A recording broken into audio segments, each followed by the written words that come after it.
PT. 4, 5, me tacar no carro, bicho. 1, 2, 3, vou sarrando na PT. 4, 5, me tacar no carro, bicho. 1, 2, 3, vou sarrando na PT. 4, 5, me... Boom! Boom, shakalaka. 4 ou 5, vamos tudo, gente. Eu, Indigna Desert Birds, o 6, português. 7, 8. El mejor es 8. Hola. Hola, todos ustedes. Hola, fellow students. Hola, fellow students. Fellow young people. Fellow young people. That's, I don't know, that's kind of Weird. I don't like that. And it's not weird. It's weird. No, it's not weird. All right, it's not weird. Don't try to make me out to be like Waltz. I'm not weird. Not weird at all. No, you're right. So, yeah. Or Vance. I'm not weird. Not weird. Not Vance, not Waltz. This is weird. So, in Congress, our lovely Congress, Jen sent us, Miss Jen sent us this, and we had it also, but I think this article probably is a little bit better than what we had. It says Johnson targets transgender bathroom access, throwing weight behind Mace. How the ban would enforce is unclear as fight intensifies over women's restrooms. Now, this is a little bit crazy. So, Speaker Mike Johnson said transgender women should not use women's bathroom in the House, adding fuel to the push led by Republican Nancy Mace. All single-sex facilities in the Capitol and House office buildings, such as restrooms, changing rooms, and locker rooms, are reserved for individuals of that biological sex.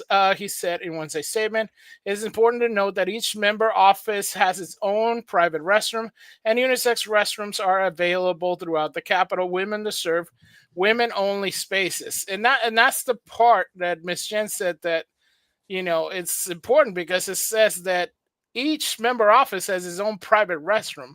So this is almost like a mute point in a sense, right? So I didn't even know that, Fletcher.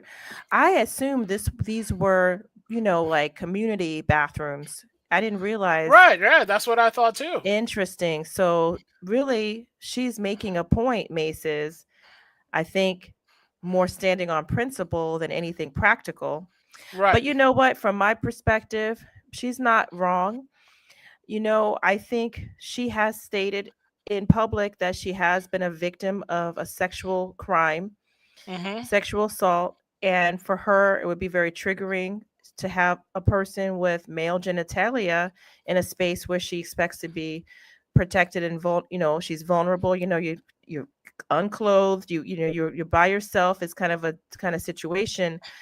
Perhaps she's making a stand for other people, and maybe there are times you can't be in your own little bathroom. I don't know. Right. No. So she's standing. I think she is standing for some kind of principle. I know. The thing is, it does seem so targeted to this particular. I mean, taking the devil's advocate side, it does seem kind of uncharitable because this person hasn't even come. You don't really know what they're going to do, and it seems like you're singling them out. But at the same time, I do think it's timely in general because this is an issue that happens so many places that it is something that having a house rule and being clear about what it is at this point. You know what, Fletcher, the whole communal bathroom is kind of tired. We should just have individual stalls anyway. I mean, it's just easier to just have them each be like, but I mean, I'm not sure that's cost effective, but going forward, I think the way architects are going to do buildings is going to be very different. No, I agree. And I guess this is her and her words on it. In response to Congresswoman McBride coming to Congress? Yes, and absolutely, and then some. I'm not going to stand for a man. Someone with a penis is in the women's locker room. That's not okay. And I'm a victim of abuse myself. I'm a rape survivor. I have PTSD from the abuse I've suffered at the hands of a man.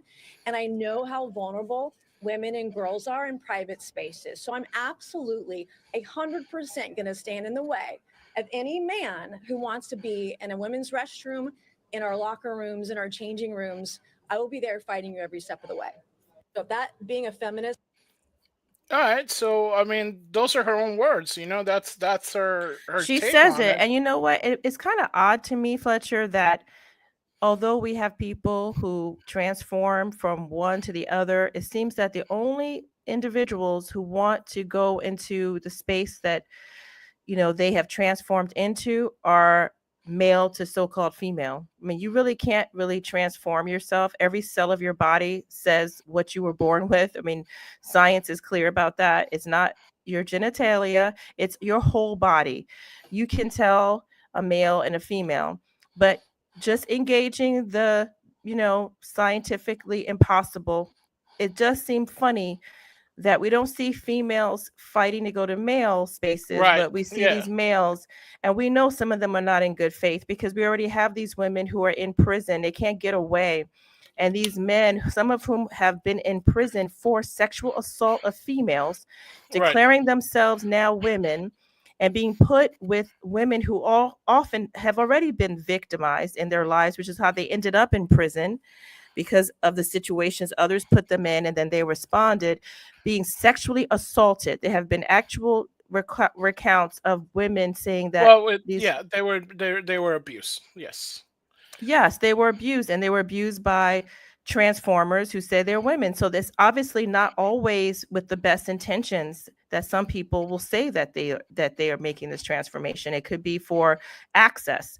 So if that's the case, I'm sorry, Mace doesn't say anything that just 10 years ago would have been uncontroversial. Not even 3 years ago would have been uncontroversial. So I mean, I don't think this is a big deal. I just don't like the way they did it. I think it could have been done maybe a little less splashy. Like, I don't know if you agree with me. Yeah, I think that's part of the gist, right? Because you're kind of saying a lot of this is a little bit of a political hotball. I think it's because they're talking about I guess a Congress person who has male body parts but dresses up, and I guess there's a locker room situation. So I mean, and it goes, these people have offices, you know what I mean? Members of Congress have offices, they have bathrooms in the offices. What's the deal? It's not like they can't go to their own bathroom, you know what I mean? Right. That's how like Jen said it. She sent me like the main part, I guess, that she was highlighting and told me, hey, this is the main crux of it. And I was like, whoa, yeah, that makes sense, because as it reads, it's they do have their private restrooms. What are you asking for? You're not asking for you to be seen because you have your own private restroom. You can do whatever you want in your private restroom. Nobody cares. You're asking to go into the spaces where other women are, and that's when you get into ridiculous territory. And like you said, architects are gonna have a field day next, in this next century, because it's gonna be an interesting ride. Because definitely, I mean, you have all kinds of stuff. I know one of the other interesting rides that we had. So wait, can we call? We need to call Mr. Dave Chappelle. Mr. Dave Chappelle, please call your office. That's right, Jussie. Jussie Smollett, the French actor. Jussie Smollett. Jussie Smollett. Jussie Smollett. Famous French actor. Famous French actor. Just for those who don't get the joke, okay. He is not a French actor. I think he is American or Canadian, but our, very famous comedian David Chappelle has done a very funny bit in one of his stand-ups on Jussie Smollett, or however you say his name, and how this whole thing went down with this hoax. And it's very, very funny. If you haven't seen it, it should be really easy for any one of our listeners. Please just go anywhere and then look up Dave Chappelle. It's got to be like on YouTube. It's hilarious. Right. Yeah. Basically what he says, Fletcher, is people used to wonder, why does it seem that Black Americans were not standing behind Jussie Smollett when he came out with this revelation that he'd been the victim of a hate crime, a violent attack by so-called MAGA supporting people in Chicago. late at night while going to get a Subway sandwich. And Dave Chappelle said, yeah, because we always knew this wasn't true. And he says it in a much funnier way than I can. And that's why we kind of like it wasn't anything to do with his orientation or not supporting him. Just it didn't meet the smell test for us. Right. And so we didn't jump on it. And it turns out that was the right decision.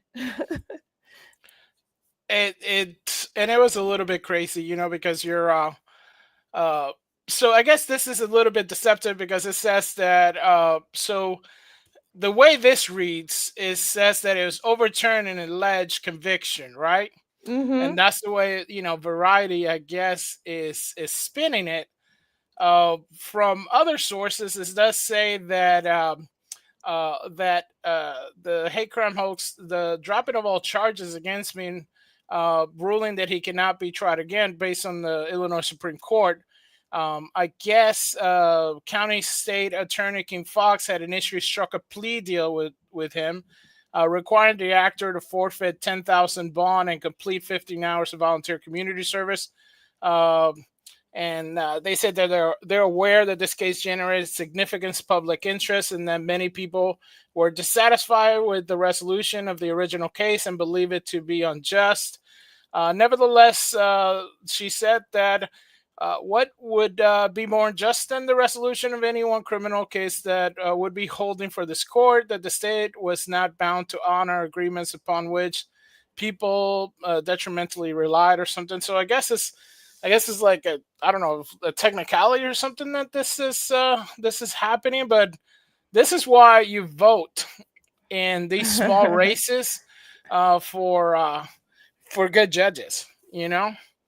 Because I mean, you know what? I sympathize with the judge. It's a tough situation. I think the whole thing is crazy. He didn't serve but like 6 days, I think, of a 150-day sentence. So already there was something. I think they missed to let him out pending. He never has expressed any remorse for misleading the country.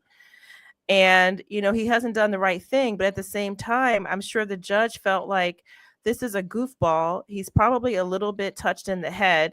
You know what I mean? Right. And apparently there may have been some technicality that wasn't followed. So I feel, I mean, not that you're right. I think you're right, Fletcher. You do have to get involved with these races, and it might just be a bad judge who just wanted to see him get out. But there's a part of me that wonders, is he faking it?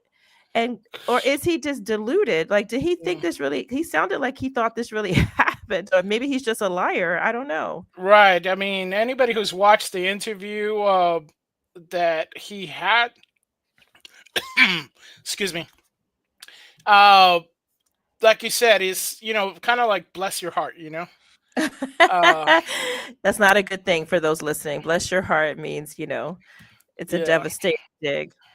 You know what? I hear you. I think what he did was really awful. You know what I think happens when you do this? You really make it less likely that if something were to happen, that people will believe. Right? You just made it so that if someone were the victim of such a thing, they're gonna think maybe it's a crying wolf. I don't know if he just needs so much to be on display as an actor that he had to, you know, create this acting thing outside of the screen, or what was that? Did he think it would help him better on his show? I don't know. But yeah, doesn't send a good look for the judge to kind of let him out. But at the same time, man, I mean, was he in Chicago? They got so many criminals on the street. This is not really a high quality ticket. It's not a high quality ticket. You got so many people they need to be locking up out there, committing more serious crimes. You know, I'm not too jazzed over it. Yeah, I agree. And it does kind of go along the line that people are saying, this kind of two-tier justice system that we have going on.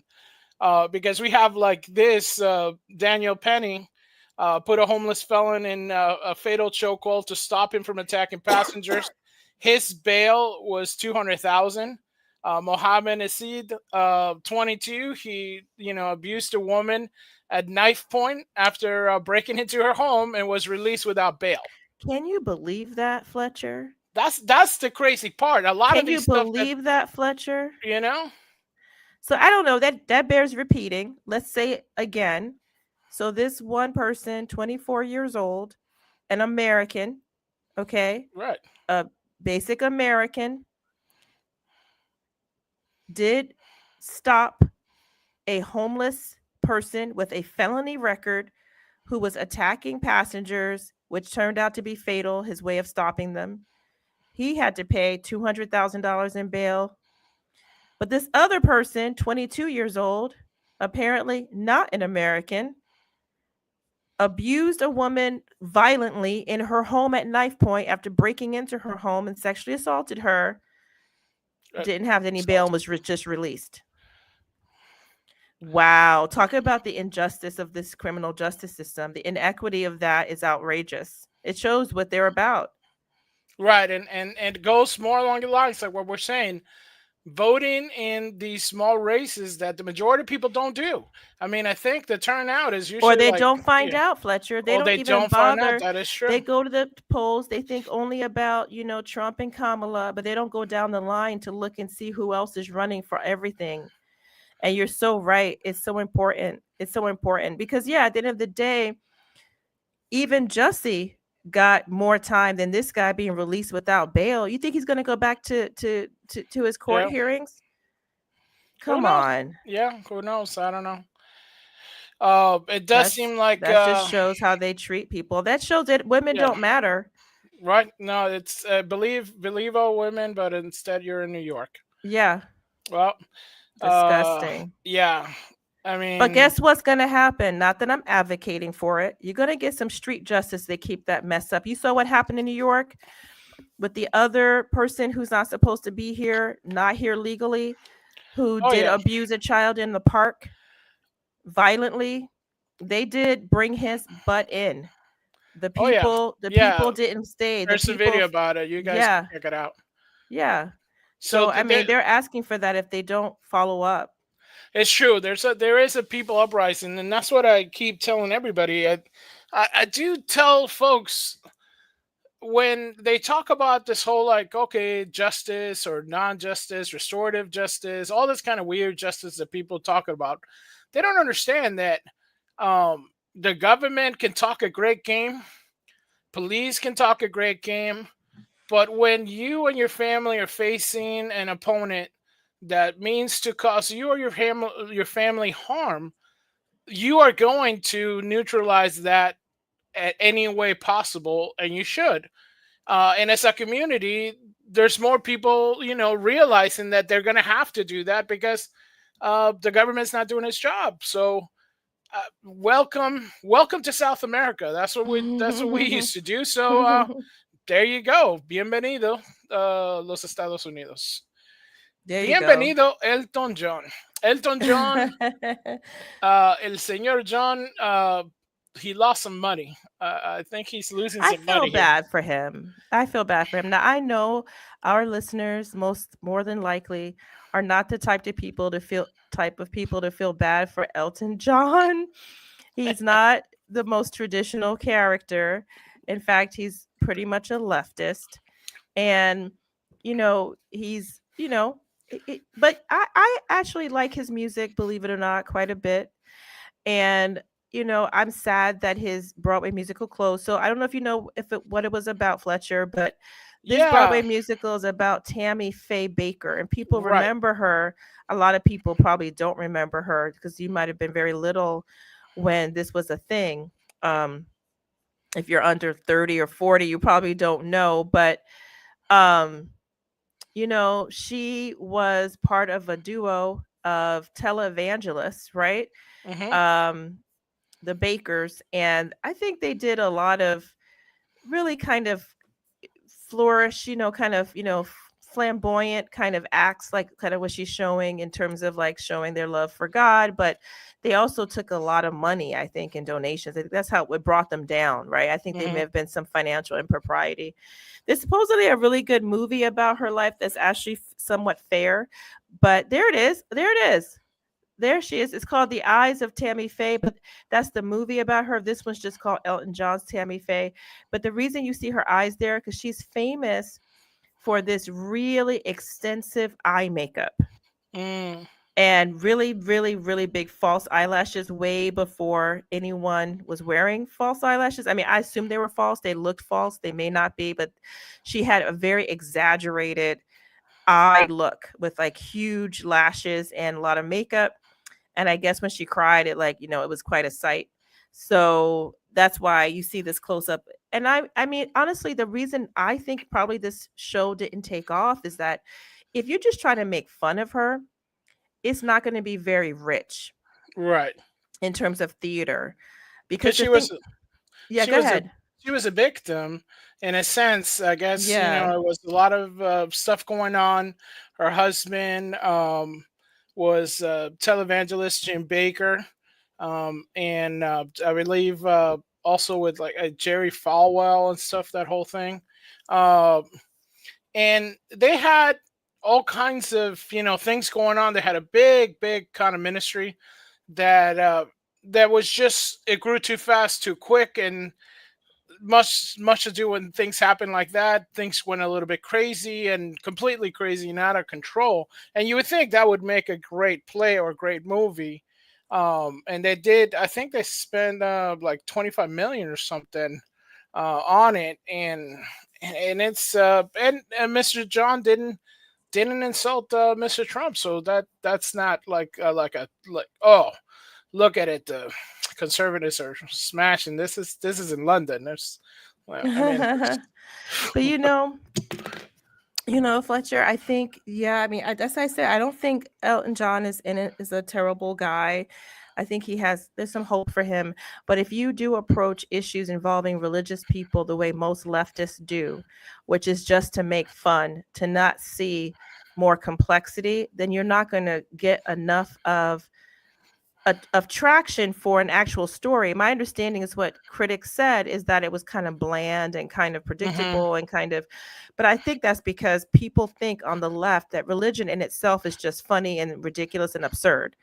So all they have to do is just put it up there and everybody will laugh at it. But that's not true. I mean, sorry, they don't have an understanding that a lot religion is much more deep than that. Right. And you can't just like show her and be like, haha. It's like, no, like you said, she herself was partly a victim. Jesus is real. Right. Even if they weren't. So I think, you're going to have to do a little bit more than that. So I'm sorry he lost his money. Apparently like $25 million went into this show. Oh, yeah. And I think they're only gross like 370,000 or something like that. And the critics did, like, I think the New York Pan said it was strangely bland. Variety was like misguided West End import, which obviously it's a dig for Variety. It is, because the West End is where a lot of theater shows go in London. And they're saying it's an import because it's like, I guess because it's an American idea. Yes. I mean, Elton John is not an import. He's British. Yeah. I mean, isn't he Sir Elton John? Wasn't he knighted? Sir Elton John. How dare you? Excuse me. I don't know if I should even say his name. I'm not, not worthy. That's right, plebeian. He'll be okay. He's still standing. All right. Yeah, He's still standing. Better than he ever has. Okay. Yeah. Why didn't you stop me sooner? Yeah. You should have stopped me from that. No. That's not right. I'm sorry. We cut that part out. No, absolutely not. We're keeping that part. Okay. So we have this thing that I guess Ruben Gallego refused to answer questions about his relationship with Maricopa County's top election official after his shocking and unexplainable Arizona election win over Kari Lake. Now, a lot of people are still talking about this, and we're going to have to watch what we say and how we say it, because we know that the YT show, they don't even want to let you tell the truth. I mean, we can't say it could be on the green site. The green site would work. Right. And so that basically we know there's been shenanigans in Arizona. All kind of shenanigans. All kinds of shenanigans. This is the second election I think they have with shenanigans. They're still counting, or they're still doing stuff. I mean, I think in California they're still counting, and it's just ridiculous. And how many weeks has it been since the election, Fletcher? Who knows? All I know is that this is ridiculous. Okay, because basically, for those who are listening, it's almost 3 weeks because this is the 21st of November. Yeah, and I feel like there's a lot of people that are not seeing some of this stuff because that's it. The election's over. Nobody wants to hear anything about anything, and I can understand that. But there were so many irregularities, so many things that are going on, so many people that are not allowed to vote in the country legally, or ballots that are kind of ridiculous. So as we said, there are shenanigans going on. That we know about. So according to this, Democrat Arizona House Representative Ruben Gallego refused to answer the Gateway Pundit's question on Wednesday about his questionable win against Kari Lake. The Gateway Pundit has reported extensively on the shenanigans of Kari Lake in the last 2 election cycle, because there's been 2. And if people say this is kind of fishy, most of the time, and if what we saw all throughout this election, we saw the massive red voting, right? And when you have instances like this where it didn't really go red, it starts to get a little fishy, especially with somebody like Mr. Gallego, who's not a very likable fellow. I can see a lot of people did have a lot of problems with Miss Lake, but come on. I mean, the thing is, Fletcher, some people have done the math, and they said for the possibility for him to have legitimately won, approximately 100,000 people had to have chosen both Trump and him. Right. No, and that's not possible. It's not likely that somebody who picked Trump would have picked Ruben Gallego, who's a complete antithesis of him, and 100,000 strong to have done that. Unlikely. And unlikely. Statistically, very improbable to impossible. And we did have 60% of the machines fail, long waits. It was a little bit of a ridiculous thing that happened. I can't believe they're pulling this crap in Arizona, though. Yeah, they are pulling in Arizona because they're it's one of those things where you get they probably don't check ID. They have all these systems in place from the last election that was still being contested by the time this election came around. I believe some cases are still in the court, so we can't really say that none of this thing happened or whatever happened. All I know is that there's been shenanigans. There's still going on shenanigans, and everybody living in Arizona should. I mean, I can't believe they can stand for this because, first of all, it's not fair. And I mean, I feel I would say the same thing if it was the other way. And I really feel that way. I feel strongly that if Kari Lake had won, they said she declared her the winner, but it was statistically improbable, and there were concerns about ballot or election integrity. I'd be saying go Gallego, go, because that's not fair. People have the right to have their votes count. And if you're playing games, then you really are disenfranchising people. And I mean, I'm sorry, whether you're red or blue, that shouldn't be acceptable to you as an American.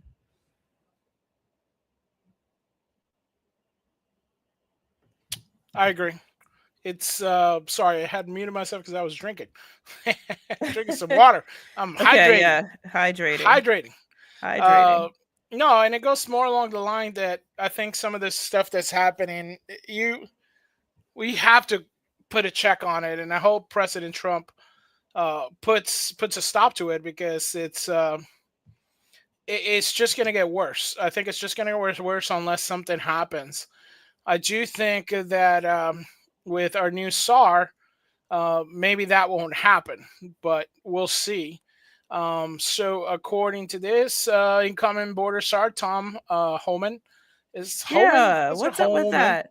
I think it's Homan, not human. Not human, is Homan. Homan. I love this guy's mug. You know how they say he's scary looking. Why he got a mug like that? I'm not sure I like that. It's a little bit, It's a little bit like, he's he's trying to deport people. He looks like he's trying to get people out. Right? It's like, hey there. What's up with you? Come on. You might be looking it's like, hey.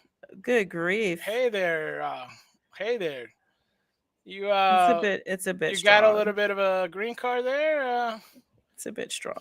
Yeah, no, I mean, I can understand. So, but I do see this. This is kind of like you're offering this area to be available for mass deportations, right? Mm-hmm. And you're thinking, hey, this is something that a lot of people are calling for, because it's just insane in the border. I mean, both sides. Yeah. Yeah. I don't think no side can say anything about this, because it's just insane. There's no rhyme or reason behind it. I think recently there's another caravan coming in, and it's just it just keeps going, and nobody seems to have any ideas on what to do with it, besides the whole, hey, we just let everybody in and everything is all right. And you're kind of going to yourself, okay, that's interesting, but how does that actually work? I mean, you have a lot of people who know that it's not really working for all the places that are allowing this to happen. I mean, I could be wrong. Have you heard of any place that where this huge migration of people coming in basically illegally into the country has helped the country or has done anything to fix it? I haven't seen anything. It's been a little bit crazy. I know that this is let's see if you can see this. I mean, the thing is, Fletcher. This is a new caravan coming from. Before you show that, if we can just say, okay. You asked, is there any way that a mass migration helps the people that are being the target of it? I don't think there is. I don't think there's any historical basis for saying that there is. Now, as Catholics, we would say we have a duty that if someone is on our shores needing help, we try to help them. But we don't have an absolute duty. There's nothing in the catechism, in the Bible, and teaching of the magisterium of the church that says we have to take everybody from every country that wants to come. No, there's nothing that says that. And in fact, it's very destabilizing for the people. You do have a right to your border. Every country has a right to its sovereignty. That's kind of our understanding, and the way Catholics at least understand that concept. And also, it's destabilizing many times to the countries they leave, because if these are not bad people, right? These are not people fleeing because they are committing crimes or, just coming here to do something bad, then they are depriving their own country of the possibility of making it better by leaving en masse. Mm-hmm. Because the best place, there's not enough room in the country to take every poor person from every other country in the world. That's just not going to happen. So how do you change there's plenty of room, but there's no resources set up. There's no infrastructure for that right now. That's right. That's right. So how do you want to just keep coming here? You have what you call the brain drain. You have people who could be in their countries fixing the infrastructure, fixing the poverty, doing something. But if their attitude is, well, I'll just leave it, let them suffer, come to America and live it big, that's not really holy either. It's not necessarily something that we should be lauding. Now, at the same time, I don't approve of, you're not supposed to harm anybody that, is a stranger or in need of help. But I think at the same time, we don't have to welcome them either, right? If you can safely deport them, I don't think that goes against our teaching. In fact, it might be the right thing to do, especially if we're overloaded. And more importantly, if they are not here to do any good, which is what I think you're going to show us in this video. Yeah, I mean, it's just weird, because no, I'm not going to play it again. But this is not a normal thing.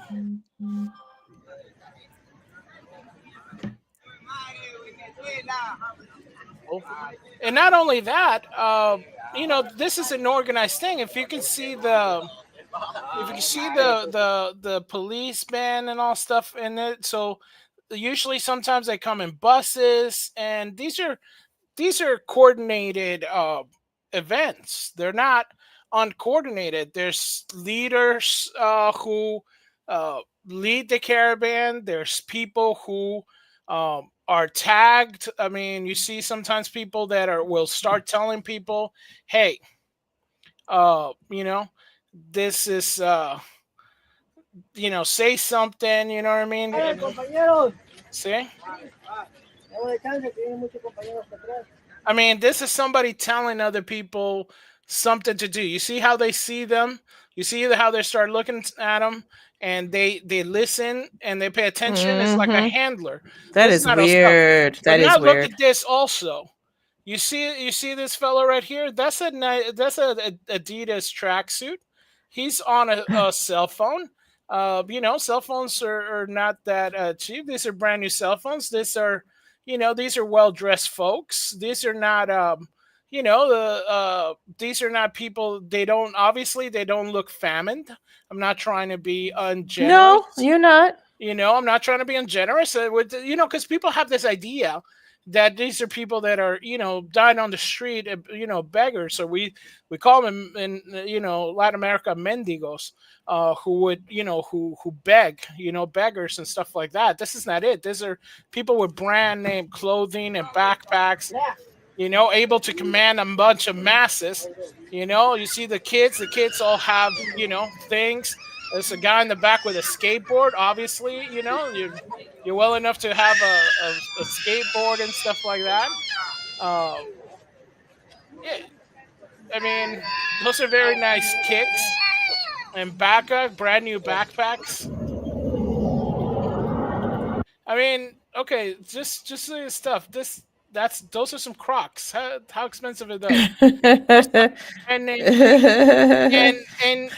you feel to yourself, you're kind of like going, these poor folks have walked all this way. Feels like we're being, I think we're being snookered. Yeah, we don't have a right to. We don't have an obligation to be stupid. I mean, there's no obligation. Is there an obligation on the part of Americans to be stupid? To say we have to take care of everybody and not even our own people who are poor, who are disenfranchised, who are, homeless, veterans, all kinds of issues, because why can't those countries take care of their own people? And by the way, like you said, they don't need help. They have nice clothes on and they look nice well nourished. They don't look emaciated. Yes, they're not emaciated. They're not very obviously, and they're eating those fine. Those jeans are a little bit tight, and that's okay. But you can see this is the same people. That was the same lady that was on the. You see this lady right here?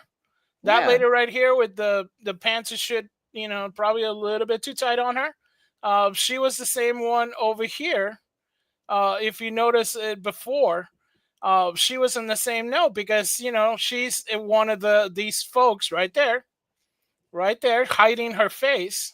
Yeah, this is the same one, and this is the one from the man giving orders, right? Yeah. So this is a coordinated thing. I know that a lot of Americans don't see it, especially our brothers and sisters in the church. Yeah, you know what I mean. These are, you see, they have little codes like this. So what are they up to, cataloging things, and those buses also carrying them out. Obviously, so what are they up to? Nobody. I don't know. I'm not going to say that I know exactly what they're up to. I have no clue. But they shouldn't be here doing it. Yeah, we know that. Obviously, there's a lot of stuff that's happening with different cartels and all that kind of stuff that's going in the border. And maybe I'll do a video on the border and different stuff that I found out, because I lived by the border a few times, came in legally, did all my paperwork. It's a pain in the butt, but like I said, this is different. This has got nothing to do with that. Obviously, homeboy's walking with his little umbrella. They have it's expensive to get jeans like that all torn up. That means it's expensive.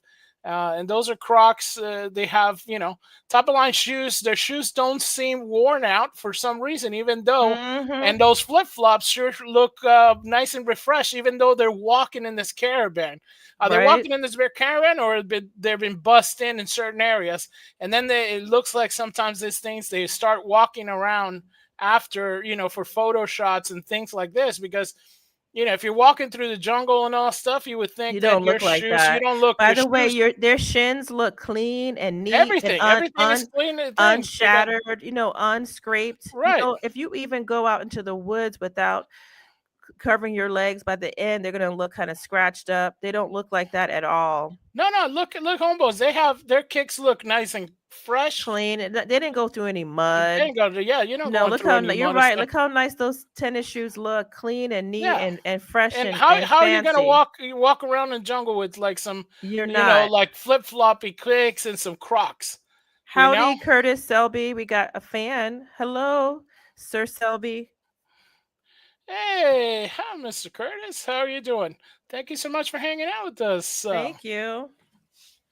Yeah, so I think this is kind of weird. It's an unusual thing, and I think I want to do something about this because a lot of Americans and even our brothers and sisters in the church, they kind of they feel like they owe these folks something, and I just fear that we're getting taken a little bit for a ride. But this is Mr. Tom. Joining me in a moment.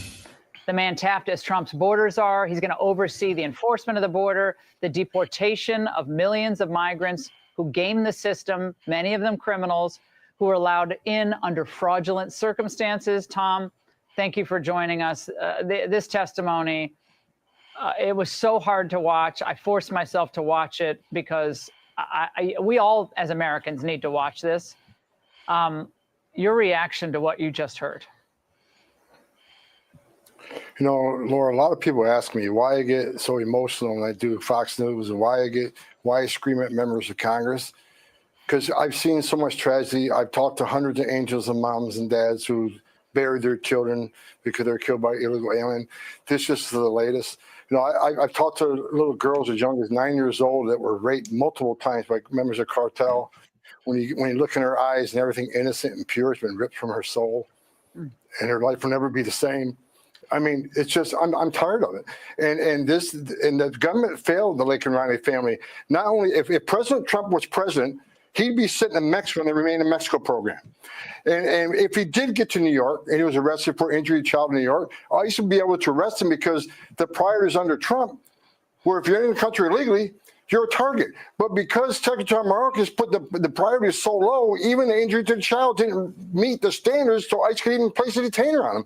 So this is purely, it could have been prevented. This young lady's dead. And I want every mayor, every governor of a sanctuary jurisdiction to listen to that tape, listen to this young girl fight for her life, fight for her breath, trying to survive, terrified. I want you to understand what she went through. Like the 9-year-old boy, the 5-year-old boy in the back of the tractor trailer that I held, I found him dead, that baked to death. I mean, that's hard to listen to. That is hard to listen to. But I mean, it's just a reality. It's not a sugarcoating thing. You're not saying, hey, this is the other side of the coin. A lot of people, they say, hey, especially among us. I mean, we're not saying anything a little bit crazy because we are members of the Holy Catholic and Apostolic Church. One of our biggest relief organizations is Catholic Charities. And one of the biggest kind of communities that helps immigrants coming in, especially legal immigrants coming in, but also legal, it's Catholic Charities. And we have a lot of well-intentioned people. We're not saying these people are bad. We're not saying that everything's nefarious about everything that's happening in the border. Right? No. But this is a reality. A reality is that somebody's life was taken by somebody who's not here legally and who committed a crime. That person, nobody can't say that Ms. Riley would be alive today if that person, wasn't here. It's something that's preventable, Totally. And you know what, Fletcher? I like that you talk about you're coming to this country legally. And I think people don't understand.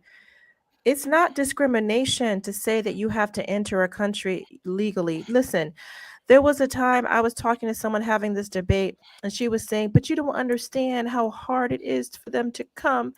And I'm like, wait a minute. Fletcher came here legally. Everybody I know who's come here has come here legally. That way we can vet people. See, when they come illegally, we don't know who's coming. Every country in the world has the right to do that. You have a right to vet who comes into your home. Okay. These people who say it's okay for them to, crash the border and just come because poverty, no. We have in place a very generous system, has been for a long time, to let people in legally. The people who want to come in here legally, you should be suspicious of that. Now you might say, oh, but it costs money. It costs money to come illegally. Many times they do it through a so-called coyote or someone paying thousands, sometimes more money than it would be to do it legally. Correct. They just don't want to do it legally. But if you encourage legal immigration, okay, to that extent that we can use people, we're not saying nobody, but illegal immigration is untenable. We have a right to control our borders. Come on. If I went to Mexico and tried to just come in without papers, I'd be arrested. Am I going to say, oh, but it's unfair? There's no such thing. Right. I don't care where, Africa, Asia, I could go anywhere. I'm going to have to come in there legally. So why should America be different? Do you think because we're blessed, that means somehow we owe it to the world? No, that's not how this goes. We have a right to patrol our borders, to do it right. I don't understand why people are talking about that. And yes, you would have fewer of these issues because guess what? That person was here illegally because they came here to do something nefarious, like, abuse and kill a woman. I'm sorry. Right. That's what they're about. That's what they were doing in their home country. I'm sorry. There's no excuse for it. There might be some people, like children, who were brought here illegally. You might have more, faith in because they had no choice in how they came. But everyone who came here illegally broke our laws to begin with. Now, I'm not saying there's no exceptions, Fletcher, somebody who was really in fear of their lives, but most of the time that's not what's going on.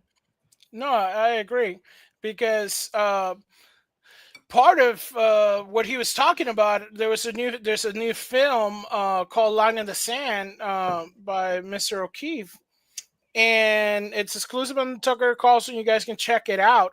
But one of the heartbreaking scenes is in the trailer is just this image right here of a little girl by herself, and this is what we were talking about like earlier before we started, of the 300,000 kids that are missing. Where's the charity for them? Where do you think this is going? I mean, not only is it not sustainable and not proper to do it, because I have a lot of friends that are Democrats, and they're like, hey, it's wrong to let kids. You're not doing it now, bro. You're not helping them with this thing. If you want to open the border, open the gates of the bridges. Open the gates of the bridges and put them all through a facility. That's what Homeboy's trying to do. Everybody's hating this guy. But he's saying right now there's land available to use this process in detention and coordination of the largest deportation of violent criminals in the nation history. Did you hear that? It says coordination of the largest deportation of violent criminals in the nation history. Nobody hears the violent part. All they talking about. Nobody hears that. Just, oh, you're doing so wrong. You're doing so wrong. You're deporting people. We're deporting violent criminals. They're not deporting thick Latinas. I had to get that in, Fletcher. Thank you. Don't worry, thick Latinas. Nobody's deporting y'all. We want y'all here. We want thick Latinas over here doing your thing. We're talking about the ones that are killing, raping, eating pets. I'm just joking. Meow, meow, meow, meow. We're talking about that. We're not talking about anything else. And you know what? Would you make a good point? If we do want to save the world, then do it. Why do they have to sneak in here and put themselves at risk? A lot of these women are, like he said, that 9-year-old girl sexually assaulted multiple times by cartels coming over here. Why don't you just make it easy for her to come? If you're going to open the door. But you make people still sneak over here and play this game. I mean, what are we doing? And it seems to me we're facilitating child trafficking and human trafficking by doing it this way. That's where this is coming from. No, for sure. And it's ridiculous. And something has to be done. There's nothing good. There's nothing good about this. What is it? But what is it with liberals, though, Fletcher? Why do they want massive illegal immigration? This seems to be something we could all agree on. That's not good for anybody. What is that about? I have no clue. I don't know. I mean, I've talked to friends that are liberal, and they're like, okay, yeah, we agree on this whole thing that it shouldn't be the way that it is, meaning the massive migration. And it's like, well, that's what it is. I mean, I'm sorry. It's kind of like saying, okay, I don't agree with a lot of the stuff that's going on, but that's what's going on. And it's been going on. And they don't do anything about it, and they don't want to do anything about it. And my thing is that until you've gone to Mexico, until you've gone to the border between Mexico and Honduras, and until you've gone through all those areas where a lot of these things are happening, all these crossings are happening, and you see the mass graves of women and children, all right? Women and children. If you guys care about women and children, so how about that? All right, that are abused, and I can't even. You know what? This is one of those things where we can't even talk about it because I can't. You get so angry. You're not helping, bro. You're not helping, bro. But like you said, President Trump is gonna save everything. So do not worry, liberals, because President Trump said thick Latinas will not be deported as here. Indignant Desert Birds has officially, newsflash. It's not going to happen. It's not going to happen. I can't. Yeah, we do need to. Yeah, it's just crazy.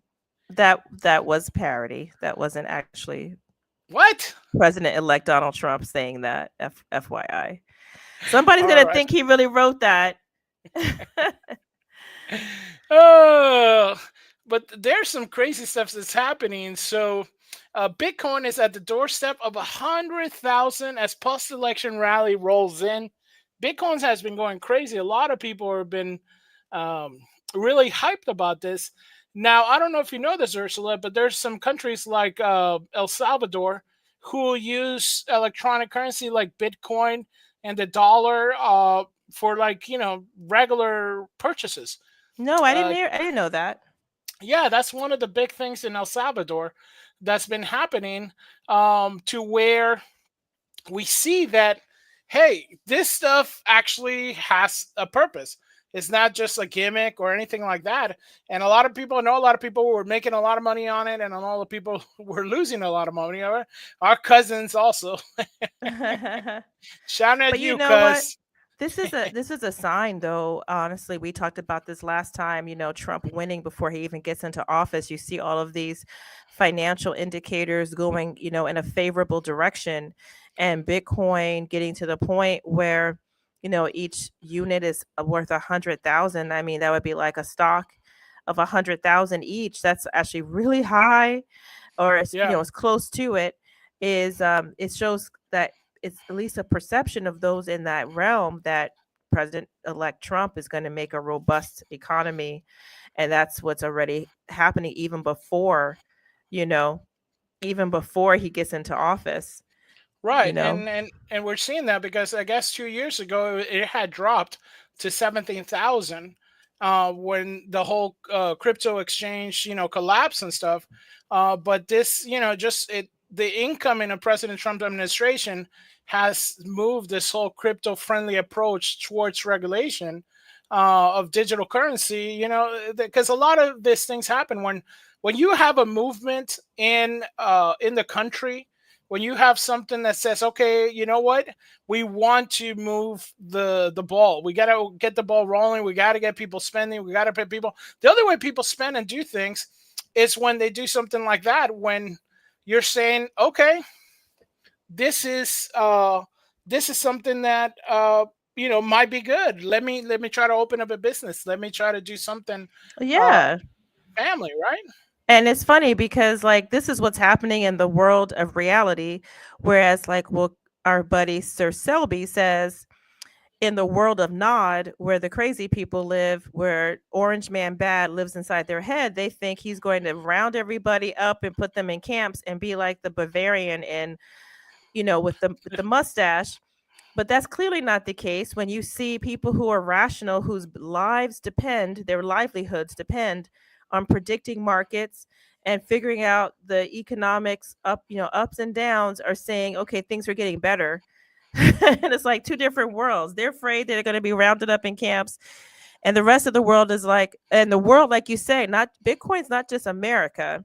It's international, and it's going up and up after the election. It's like who's right here? Is it that we're gonna all become like in communist fascist camps, or are we gonna start getting money and get rich? Right? Wish you had invested in Bitcoin earlier, kind of thing. But that's not the only indicator. There are other ones. I mean, oh yeah. There's a whole lot of things that are going on, but I think we start seeing that. Hey, maybe this whole thing is not such a bad deal with Blue Man Bat, or not Blue Man, Orange Man. It's Orange Man. Sorry, I don't know who's Blue Man. We want to know who you're thinking of. Just is that Obama? Is that Obama? Is that Blue Man? Obama? No, I was thinking. I keep thinking Blue Man Group in Vegas, because they had the thing. So I was like, okay. I have this Blue Man. They're not running for office. They're not running for office. Yeah. It would have been. They probably would have a good show, right? But we see with Trump coming in, the economy is starting to get stimulated. A lot of people are hopeful for it, and of course we see that the leftists now pledged to load up on supplies before Biden leaves office, buy nothing for the next 4 years to tank Trump's economy. Now this is what I'm talking about, coming from the place of delusion. So these people are going to buy a lot of stuff while Biden's here, and then say they're going to spend the next 4 years to buy nothing because that's going to tank the Trump economy. First of all, I don't know if there's any economists. Please tell us in the chat if this is even viable, because I think this could literally backfire and make it so that, goods and services might go up and help the economy. But I also don't see how you can go 4 years. Excuse me. How long do you think arugula lasts? Why do you think they're buying arugula? What? You know what I mean? They're going to freeze arugula. They love arugula. They ain't going to Starbucks for 4 years? Come on now. You're not going to Starbucks for 4 years? Oh my gosh. I don't even know what would happen to you. That's not going to happen. And I agree. If they were going to do that, why didn't they do it last time? It's not like it's his first rodeo. Why are they acting like they've never seen this man before? You survived before. But now, that's it. I don't know. It's one of those things so where you kind of go. But you know what? I think that's good though. I mean, if they're not out buying, we can go to the stores, not deal with them. Make it a world. I mean, honestly, they don't understand. That's just what some conservatives would like. Leftists staying home, don't buy. They won't be at the movies with you. Yeah, don't buy all the toilet paper. Hanging out with them. Wait a minute, if they don't do that, like that, are you trying to say that Whole Foods is going to be cheap? Trump is going to make Whole Foods cheap again? It's going to be Whole Foods. It's not going to be Whole Paycheck. Foods. Are you serious? Can you imagine? This is stuff. My argument is, Mr. Shelby says, if he were going to do that, he would have done so in last time. Love you, stream. Well, thank you so much. Thank you so much, Sir Selby. Yeah. So are we gonna have whole paycheck is gonna be cheap again? Is that what's gonna happen? I would love that. I mean, you can go to the Whole Foods, have a good time, and not see a bunch of blue-haired ladies, wearing, crazy reproductive justice T-shirts and talking about, I can just go in there, mind my business, and get out. Are you serious? Please don't threaten us with a good time. Don't threaten us with a good time. So I guess this is one of the fellas in this movement says Trump will not have a good economy, because we don't have to let him. I myself plan on paying my bills and saving every penny. Beyond that, I will not contribute to this economy in any other way. I will buy some clothes before he takes office and make sure I have everything I need for the next 4 years. So basically what they're saying, they're becoming preppers. That's our thing, bro. That's our thing. That's funny. We're the ones canning stuff. We're the prepping. ones, that know how to just say you're prepping. Venison. That's so funny. You know what I mean? Are you telling me you guys are gonna come hunting with us and we're gonna, freeze dry some jerky and some? Are you gonna help us out in canning? And are you saying you're gonna be one of us? Because that's what it sounds like. I mean, that is kind of funny. That's pretty ironic. Right. They said they're not going to be eating out and doing any of this kind of stuff. And it's interesting because those are your people. If you're not eating out, what's going to happen to all those vegan, gluten-free restaurants? Oh my gosh, Fletcher, you went there. I did. I'm sorry. The only reason I've ever gone to a vegetable eating restaurant is because of you and your nutty friends.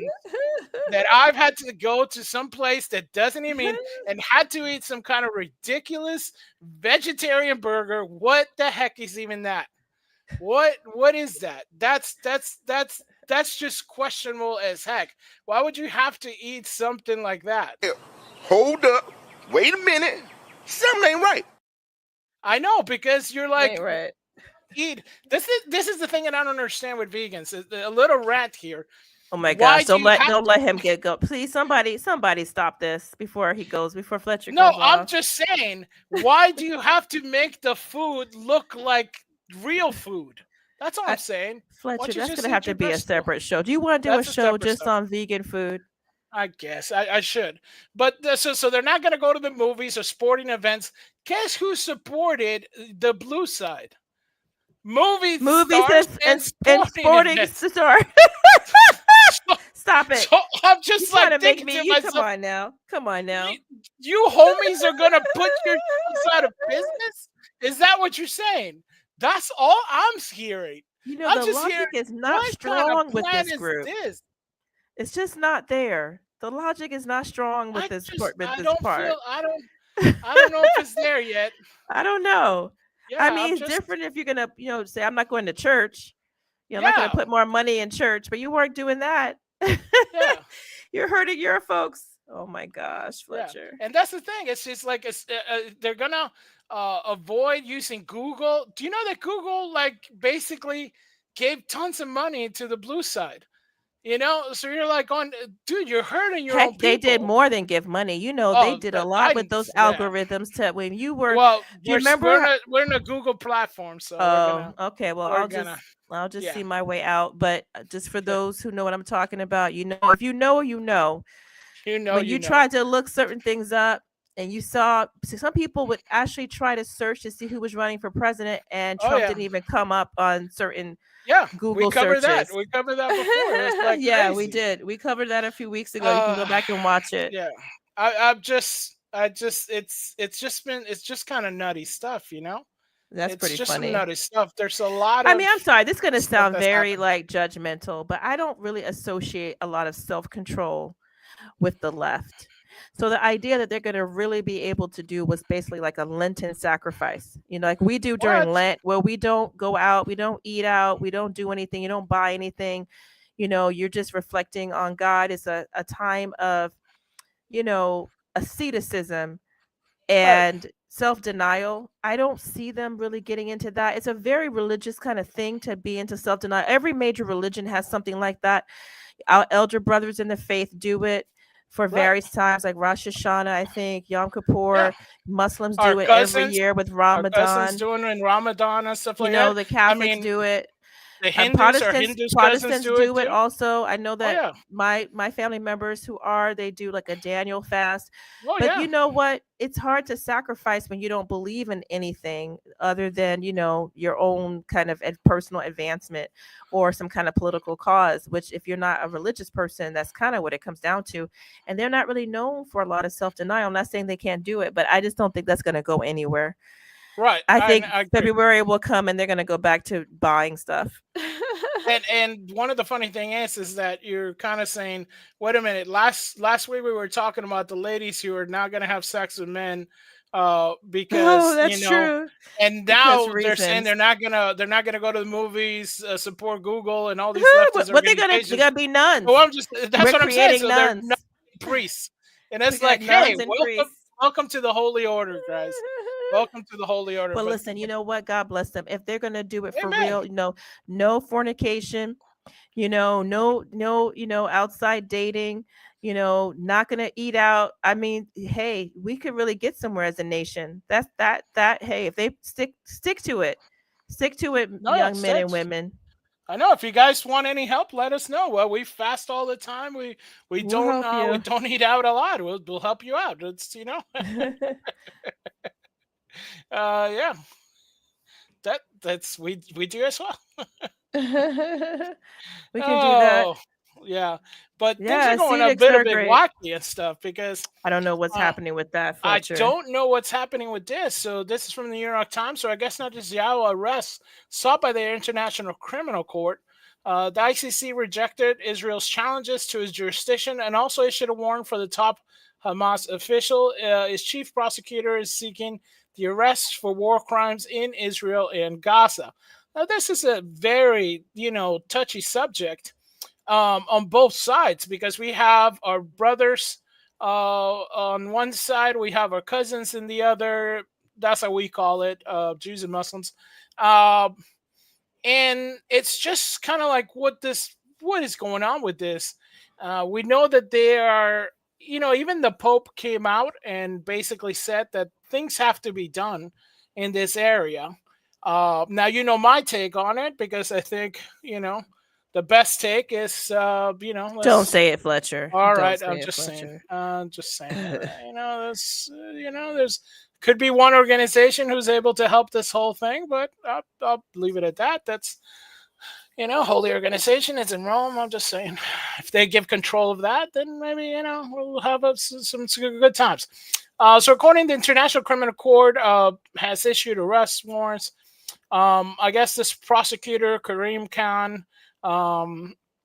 So they brought applications for the warrant earlier this year. Now, he himself, the prosecutor, faces, kind of sexual misconduct allegations for some reason that people are saying. So there's a lot of drama going on, even behind the scenes. So against the warrants were against some terrorists, Palestinian terrorists. I know who has been killed by the defense forces of Israel. And it's just kind of like, what's going on? It's so. I mean, because it's such a difficult time right now. I mean, first and foremost, we are what looks like to be on the brink of war in another setting with Russia and Ukraine. We have this situation where Netanyahu, who, I mean, honestly, even if you are on one side of this debate with, the whole October 7th thing, people still don't think he did everything perfectly. So you don't have to necessarily feel you have to defend him, even if you do defend, that side of things. And a lot of people do say that this is justified. On the other hand, it could be grandstanding. Certainly, a lot of people feel this is unfair, but it's just showing that it's a very, very strange time. And what bothers me is you can see there is definitely conflict in the world, right? And yet it seems a lot of times people can't speak out one way or the other, as though there's only one issue. Whoever you talk to, some think is only one side. When it's obviously a lot more complicated than that. Okay, so the whole idea that we're just for one side of this and you can't talk otherwise, that's not real. That's not real. There's obviously a more nuanced situation happening, and this shows it. I mean, obviously this arrest, I mean, the International Criminal Court is not a crackpot court. I mean, you know what I'm saying? Yeah. This is actually serious. I don't think they would do it unless they thought there was some evidence. You don't have to agree, and it may not be completely substantiated, but I don't think it's out of nowhere.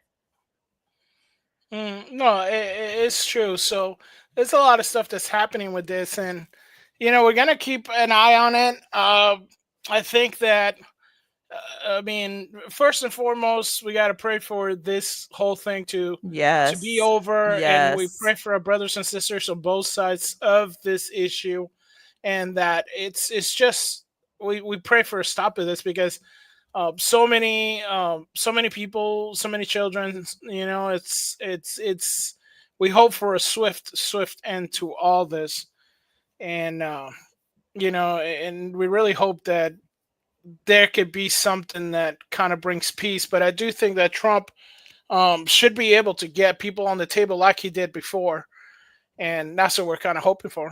We're kind of hoping for that. Yeah, hopefully. I mean, I don't know. A lot of people. That whole situation has not resolved in a long time, so I don't see he can fix it, but he might manage it. So.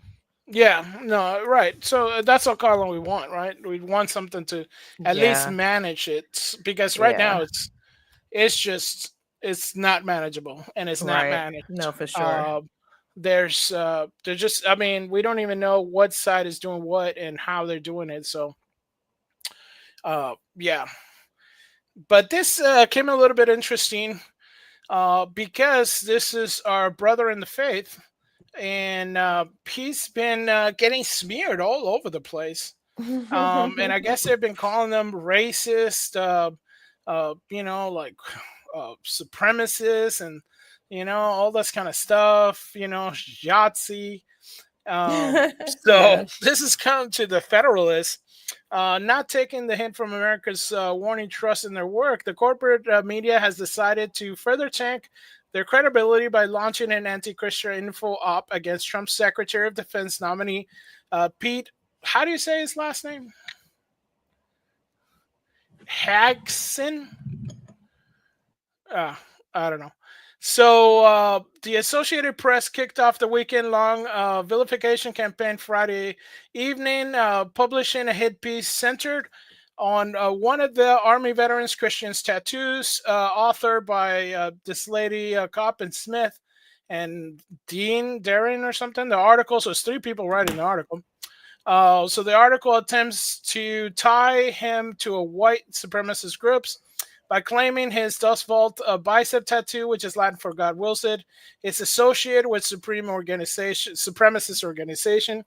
The hit job cites a complaint made against him ahead of Biden's inauguration, which points to this served as a member of the D.C. National Guard after repeatedly seeing photos of his tattoo on social media. So, you can't hate these people enough. It's so disingenuous. I mean, they know this guy is not any white supremacist. Come on. I mean, I guess if you did like a superficial read, but come on. I mean, really? Yeah, you have this idea that anything that they don't like we've seen before, has become something like this. And one of the kind of like things that they're complaining about is because he's a man's man. He's a manly guy. He has some tattoos. He has a big family and stuff. Whoa, and he has some of these things where he has posted in bare chested, I guess, but it said, just a guy without a shirt on, right? Right. And, it's like, hey, summer all stuff, got a girl checking him out from the back, it's like, hey. It's like she caught. I hope her husband doesn't get that. I know. Hopefully his husband or boyfriend doesn't get it. And we're talking about this, right? Which is the So why don't you Jerusalem explain it? Explain it, Fletcher. Okay, well, this is what I have. I'll show you guys. I'll show it to you guys. I have to just 2 things. So basically, they were talking about his. I'll show it real quick. His Jerusalem cross, and let's see if it wants to do it. Sometimes the computer. And this, which is, as you see, he has a cross. He has the "Don't Throw Me Serpent," and then he has Deus Vault, which is God wills it, right? Right. And when they saw that, they were like, "Well, they're Is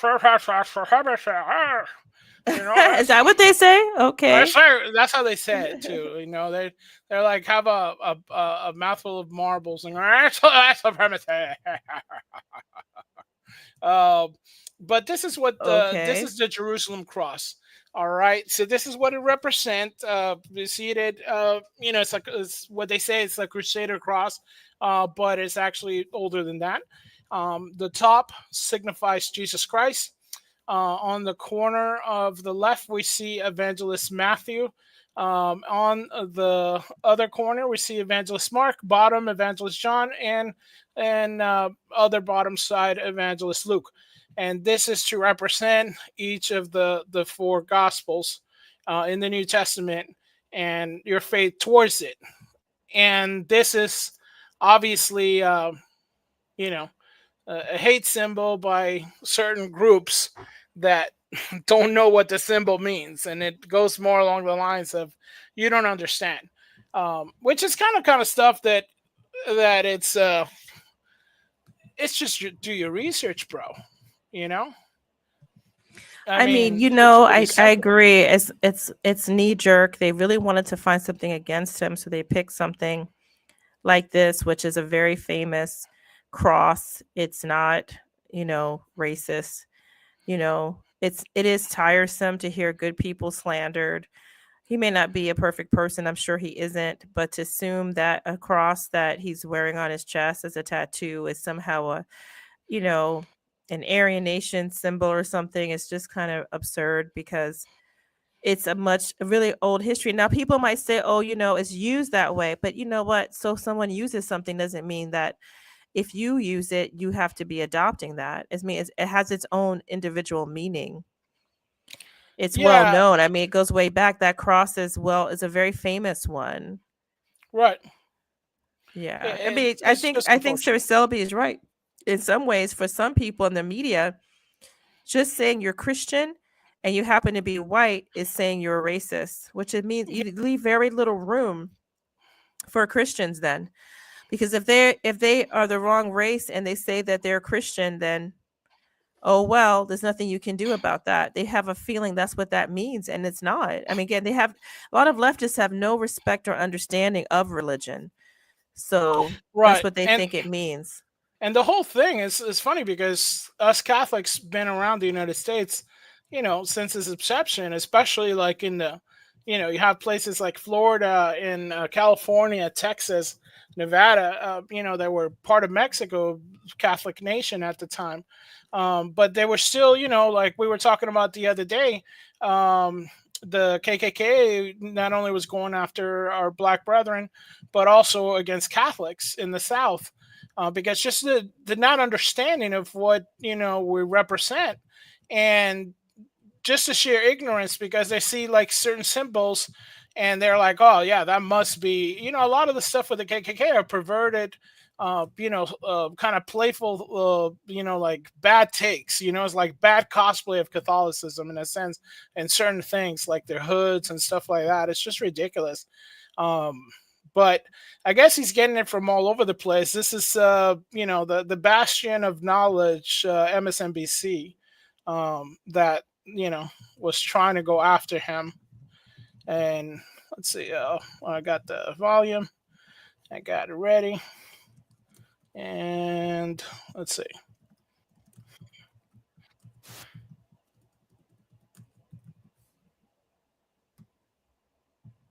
And that's almost like a dig, because they always say the Fox commentator, not realizing that he has, I believe Mellon Valor. He went to, an Ivy League school. He had his own, fortune, like a huge corporation. And he's the military vet, decorated military vet.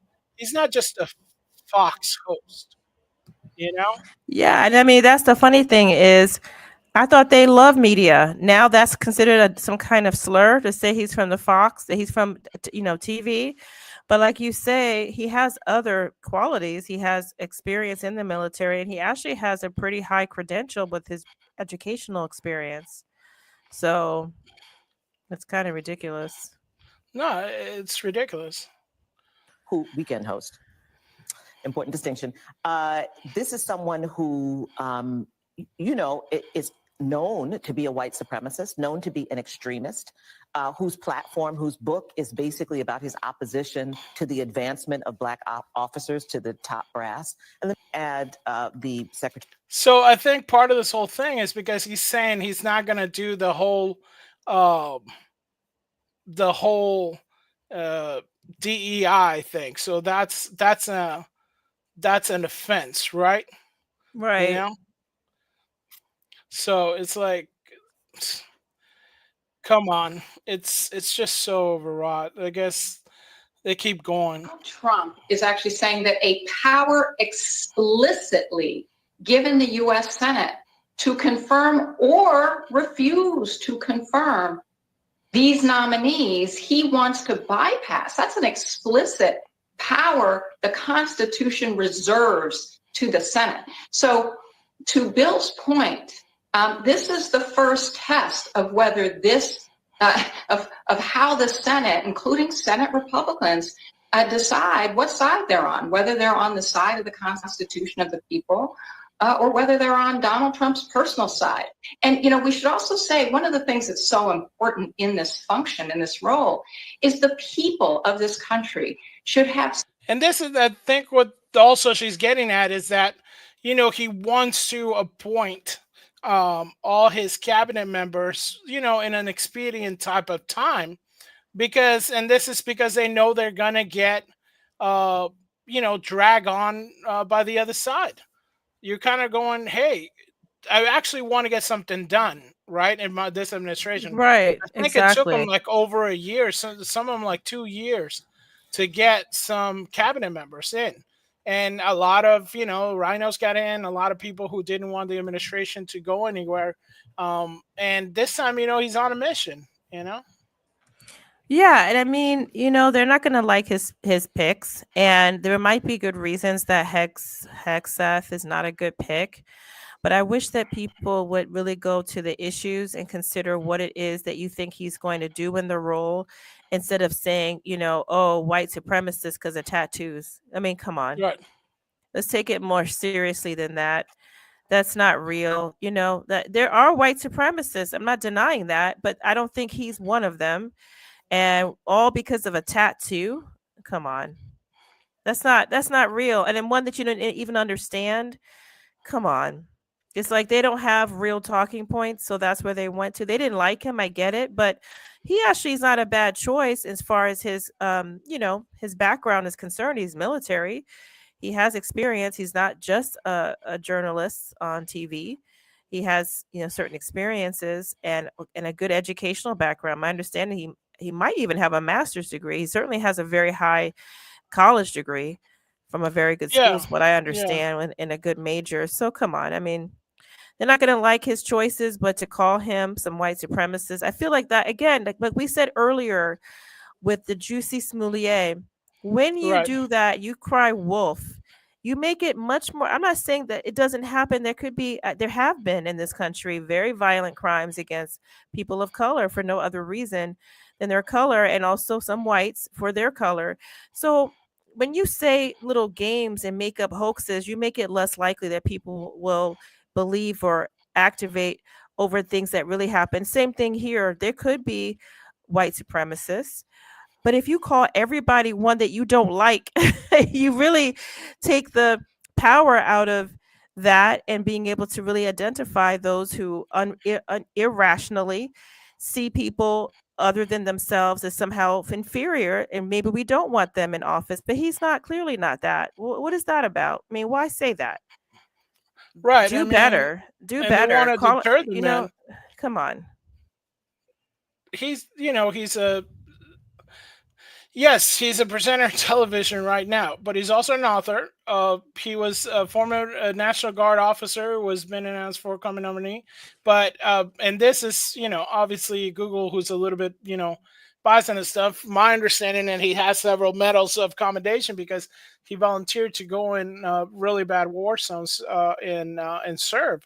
But his education is not too shabby. He's Harvard University, Princeton University. I think that's, I think that's considered well-educated. I think that's considered, you know, a little bit on the educated side. And the way I'm reading it, Fletcher, it looks like you got Forest Lake Area High School. I'm not familiar with the high school. It probably is a good high school because the next thing we see is Princeton going backwards. Maybe that's where he did his undergraduate work, and then Harvard. So he does have probably an advanced degree. Like I thought he has a master's or a PhD of some nature. He has some kind of advanced degree besides college because he has 2 universities there unless he transferred, but I doubt that. So this is a very smart person. What are you talking about, you guys? This is obviously made fun of this pick like he's some kind of idiot. Right, like you don't graduate from schools like that being a complete dummy. He has obviously skills, and he also has a military background. Sounds like a really good pick. He's obviously charismatic. He's on television. They're mad. You know what I think? This is jealousy. Yeah. Because he's a good-looking guy. No offense, Fletcher. He's a good-looking guy, you know. No offense taken. And he's young and fit, and obviously sure of himself, and very intelligent. He didn't go to Harvard and Princeton, having a low IQ. So this is y'all just mad. What kind of envy is this? You call him a white supremacist? That's just dumb. Y'all just mad. I love that. They're just mad. Haters it's like, what did being mad. AOC say? AOC's like, y'all just want to date me. Y'all mad because you want to date me. Y'all want to date him. No. You like that lady looking at his picture from the background. And we got to make sure. Come on now, Fletcher, cut her out. Because her man's going to be like, what did I just see? What did I just witness? Whoa, hold up. We're not snitches on this channel.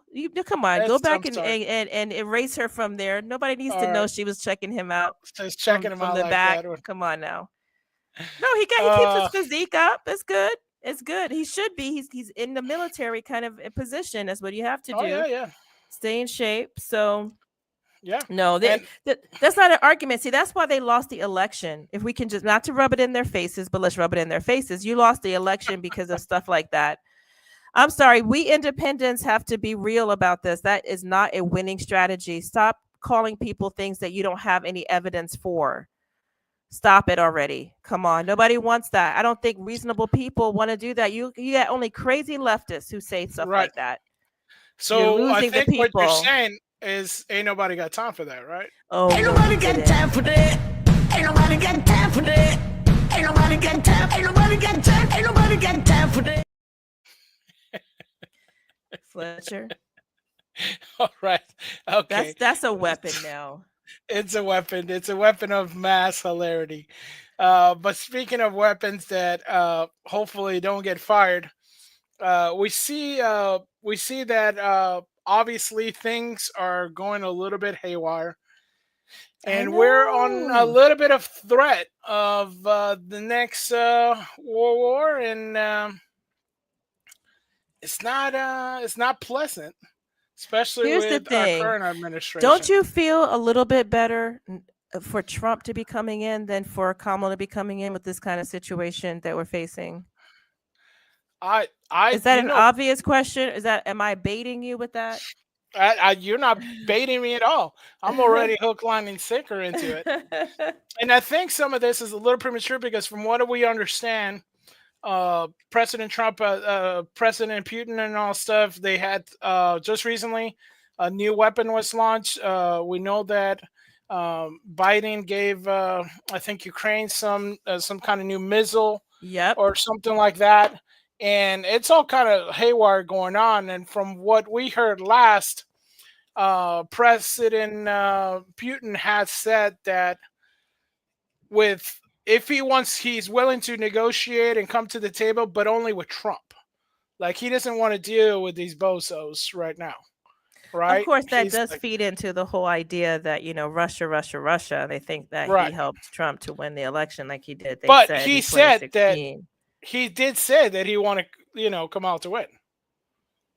Right. Did he? Yeah, he did. He was something. I mean, I could try to find it, but he's on record. Putin wanting her to win. It's like they were cheering for her to win. I mean, they get away with all kinds of stuff. I mean, just recently, I believe I heard that they just finished a pipeline going into China to get extra revenue. But, because right now there's embargoes on Russia, but not with China, and they just finished a big old pipeline. So they're riding a little bit high on this one. But according to Deep State, it says Tuesday is the Thousands Day. How crazy is that? So now I guess today's Thursday, so it's 1,002 days, I guess, in the Russia-Ukraine war.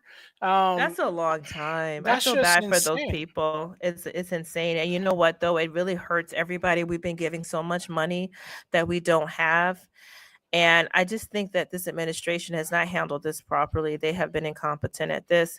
Hopefully, I'm not saying Trump could, again, manage this perfectly. I don't know what he can do, but it does seem to me a little bit more comforting for him to come face this situation than to have had the current administration continue on in the form of Mhm. Kamala, I'm sorry, handling this situation. Because you know what? Wealthy people love for us to be at war. The only people who benefit are wealthy people. Everyone else suffers during wars. But government, it's a boom town for them. They sell, they buy, it's big. Yeah, I mean, no, it is. that's the story. I mean, That's look real. at Y'all should really research that. Somebody research no, that. yeah. It's true. It's completely true. I mean, those the American made's what it calls ATACM long range missiles that targeted Russia recently. I mean, those I bet you those ain't cheap, No. right? No. And you know they're shooting them into that, and it's like uh, it just feels like this is more of what a lot of people were saying, that they want this war to happen globally. They want to bring it to the global stage because right now it's kind of centralized in that area, because that would maybe keep them more in power. Because you can see them going, "Hey, wait a minute, we got to stop both things because you know we need our great leaders to." To talk about this, right? To figure this out. We can't have you, Trump coming in here and messing stuff up. You know what I mean? Right. So No, for sure. And so, we have to, honestly, those of us who pray, please pray. Bishop Strickland. Oh, I think you're muted for a second, Ursula. It's probably the interflexing. Um, so, but just say something when you come back, and we'll keep going on this one. So I was saying though, with, I don't know if you guys heard me with Bishop Strickland. No, we didn't. So Bishop Strickland, go ahead. I was saying that, like, for those of you guys who pray, please pray against war. It really does work. There's examples all throughout history of people praying and war being averted. And Bishop Strickland, somewhat exiled or estranged from Tyler, Texas, that bishop has led a rosary. You should look it up on the YouTubes, in which he prayed this week. I think it was Monday, right, Fletcher?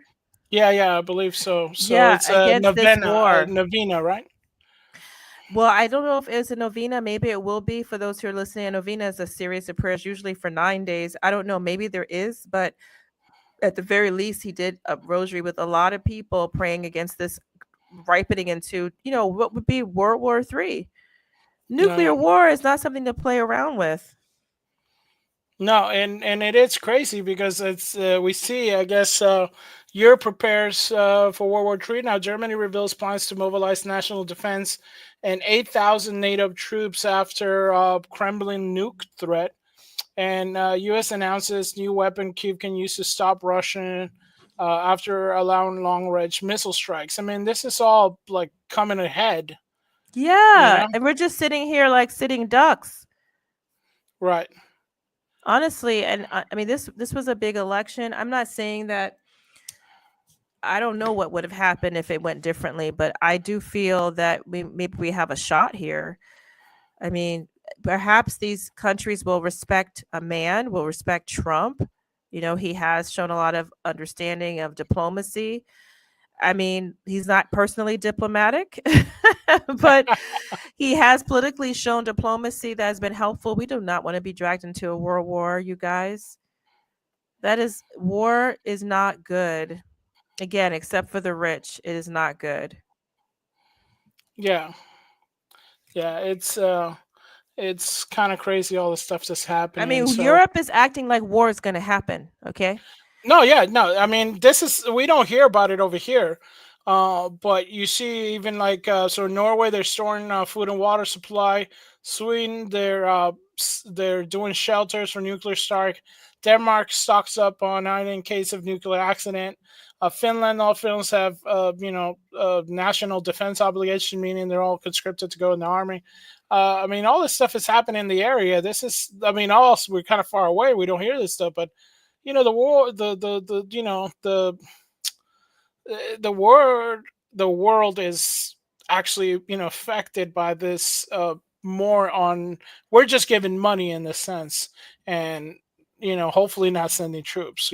And causing trouble in some cases.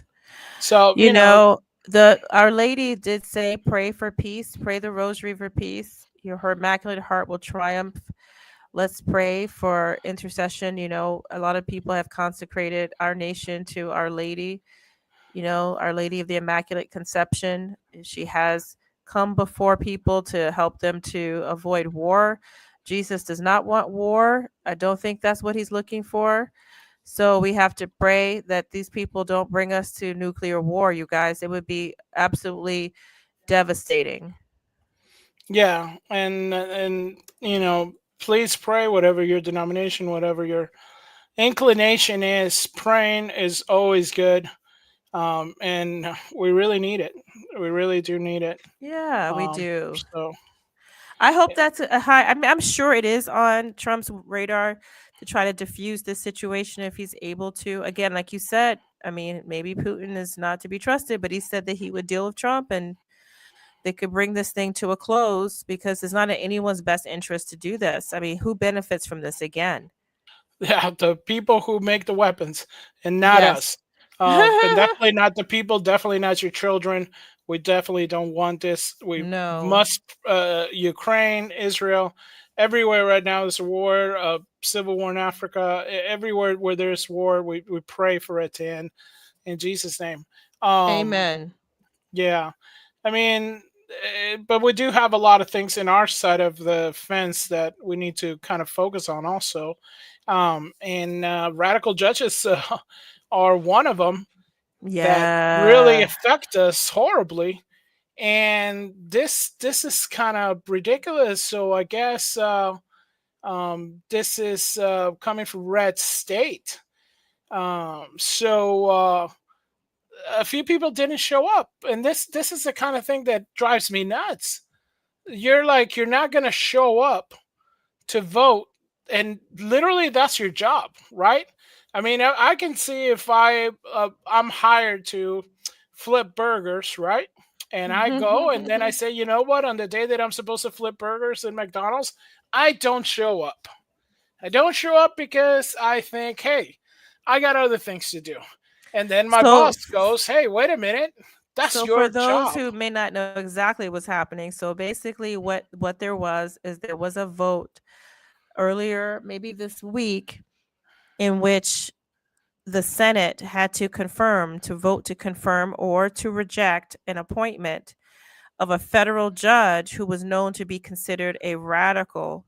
And when I say radical, they say that he doesn't believe that the crime of a certain nature against children should necessarily be strictly punished, was my understanding. That's what some have been saying who followed him, that he has a very, very lax idea about punishing criminals and seeing them that way.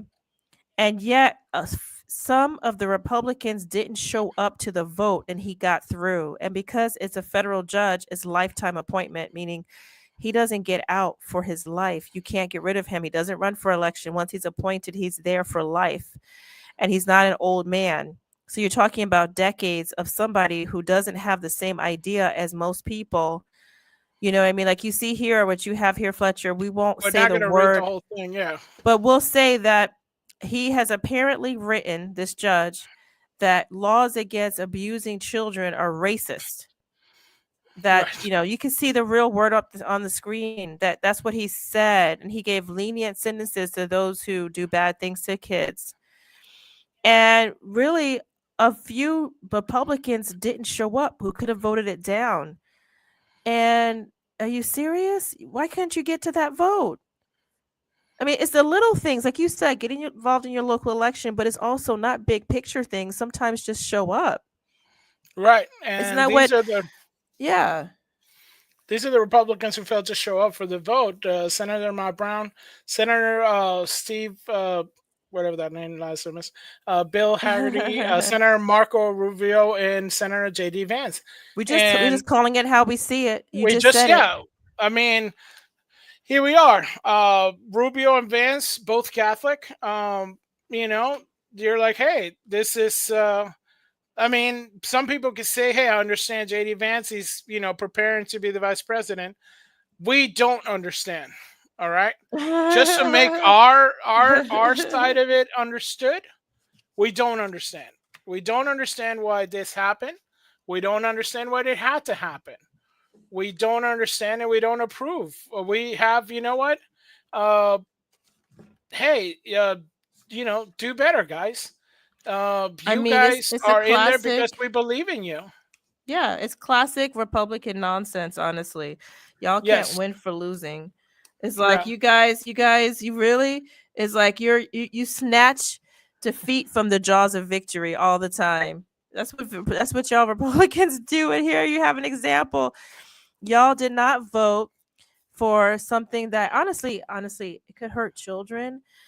You won. You can beat it. You should see one thing about the Democrats. They're gonna show up to every vote. They're never gonna let anything go. They care about dog catcher. Okay, they let alone a federal sitting judge. They're not gonna miss that vote. But your people, Republicans, and those who care about law and order, they're gonna stay home or do whatever else they're doing when there's somebody like a big vote like this. It's very disappointing. All of you should be concerned about that because I know you have a lot going on, but you got to take care of business. Yeah, this is important. And we're calling you out. People say, call out your own people.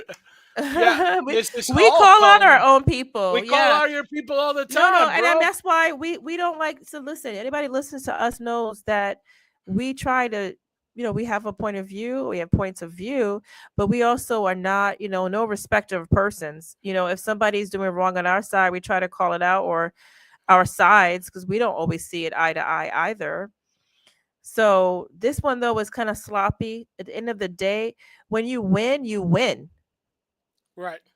That means you get all the spoils. You knock down they would do it to you. They would do it to us. Yeah. So why were you not there to knock down their terrible choice? Make them pick somebody else who doesn't have this kind of record against children. Correct. This is what you have to do. And President Trump had, he did call this out. I mean, he's saying that Democrats are trying to stack the courts with radical left judges on their way out the door. Republican senators need to show up and hold the line. No more judges confirmed before Inauguration Day. This is your call to action. This is your leader giving you a call to action. Guess what? We voted for this leader. We will vote you out. We have a saying: is shoot the traitor first. Yeah, for sure. Yeah. I mean, shoot the traitor first. We will primary you guys. And I'm sorry, Senator Ted Cruz, you have disappointed me so many times. I'm sorry, bro. You got to do something because this is ridiculous. We have to have some guts in the Republican Party if we want to do something about it. I'm just speaking for myself. Ursula's an independent, so it's whatever that is. I don't even know. Oh, what that come is. on! What the heck is an independent? I don't know. Start. What's an independent? Nobody knows. Nobody knows. Whatever. Nobody knows. Trump knows. Yeah, we carried him. We carried him this last election. So okay. What's up, Michael Nightwolf? True Sir Christians aren't racist. Sir Nightwolf. True Christians aren't racist. Only false Christians radicalists. I agree 1000%. It's not consistent. You can't be a Christian and a racist. That's crazy. They don't go together. Jesus was very clear. Yeah. I mean, Jesus said there's neither Jew nor Greek. I mean, he said it through his servant, St. Paul, in the epistles. But he's saying that we're all one in Christ, male, female. We're all one. You're not going to say one is better than the other. He doesn't do that. And so he's right. Thank you for that comment. Because there is a lot of confusion about that now, because there are people who have this idea like, well, they're white Christians.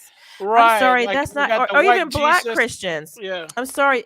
You really can't be like that. You got to. That heaven's going to be very integrated, because look at what it says in Revelation. For one thing, it says, every nation, tribe, tongue will be there. Every nation, tribe, tongue. Sorry, those who want an all white heaven. That's not what Jesus has promised. You better get used to it now. Right. Doesn't mean you can't criticize other races. I mean, but it just means the idea that you hate or separate or think you're better than just because of, you know, something you have no control over, that's really not Christian. I mean, Jesus was very, very sharp. And remember with St. John the Baptist, when some certain people, our elder brothers in, you know, in the faith were like, well, you know, we're from Moses.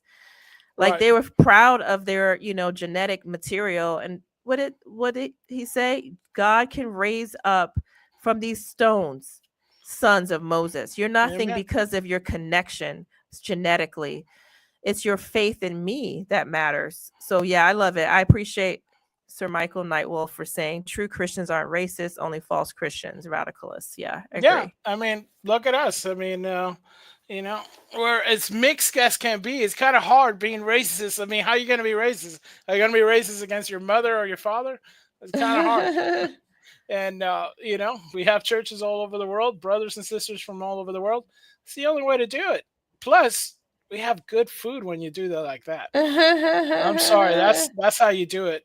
You know, you have to, you got to get that good food when those church happenings come into play, and you get your snacks. You know, you do want your church to be diverse, because you want you want the good snacks from the old ladies, right? Yeah, exactly. And I mean, we can't. With that being said, though, just I'm saying, it's not that we can't appreciate our differences. We're not saying we're just all one mush, right? I mean, it's okay, right, yeah, of course, to honor what great things, you know, Europeans bring to the table, what Asians bring to the table, Latinos and Africans bring to the table, you know, Pacific Islanders, natives, indigenous, all kinds of people. We're not saying we're all mush. Thank God made all of us different, just like he did with the different, you know, trees and flowers. But to say that, you know, the daffodil saying I'm inherently better than you, you know, you know, the lily or whatever. I mean, everybody has different roles. Yeah. I mean, come on, that is silly. It's really silly stuff. It's irrational. Right. And by the way, a lot of liberals are very racist. I wish we would start talking about that. Yeah, because yeah, especially they like we pretend have like that it's conservatives, but it's not. It's not primarily conservatives, in my experience. No, truly, because everybody that I've met that's wanted to, for one, wanted me deported for voting Trump. I'm like, hey, I do sympathize with your wanting to get rid of me. I understand that. Although I do want to point out that I'm legally in the country and I am now a citizen of this great country because I took an oath. I did all my paperwork and I am here legally. So you can't really deport me, son. But that, you know, what are you going to do? They're mad. You know, I'm not going to cut their lawns or pick their fruit or something like that. And I'm like, hey, chose violence. So I chose violence. Bless you, chose violence. But it does look like they're losing the working class vote. And it did feel like that if you watched. And we might have some brothers and sisters. We have brothers, definitely brothers and sisters. If you're watching this, it's not a dig. It's got nothing to do with it. It is a feeling of disconnect because a lot of people that I know, especially people who have, I mean, just in my family alone, we have our feet in the, you know, our tribal family members, our Latino family members, and our Black family members. Just in my family alone, a lot of them have businesses, and everybody that has a business, I know, felt that the Democrats were not trying to help them out. They're not looking for handouts. They're just looking for the economy to kind of churn into and not getting harassed. Just to give you something, like, you know, recently my mom was getting harassed, you know, by the tax guys, for, you know, she's her English is not so great. We help her with a lot of paperwork and stuff like that for her business, and they were harassing her. And you're like going, well, you know, Mom, don't vote for this kind of people because there's a lot of people out there committing crimes, but you're harassing, an old lady, that has a business. So, and how about the minority? What is this? It's a black minority owned business, but no, right? So, I mean, so it seems like, according to this article from Red State, for decades, the Democratic Party prided itself on being the voice of the working class, especially among minority voters. Yet in the 2024 election, taught us anything is that this isn't the party of the little guy anymore. Latino, Black, and Asian American voters, once reliably Democratic, are peeling off the numbers by big enough to tip the scales in favor of Republicans. The question is just why these voters left. It's whether Democrats can convince them to come back. So they say it's the party of labor no more. This didn't happen overnight. Democrats stopped being the working class party a long time ago. Sure, there's still talk about raising the minimum wage and affordable housing, but these promises don't resonate anymore. Why? Because people don't trust them to deliver. So they talk about also East Las Vegas barbershop owner who said he was done with the Democrats.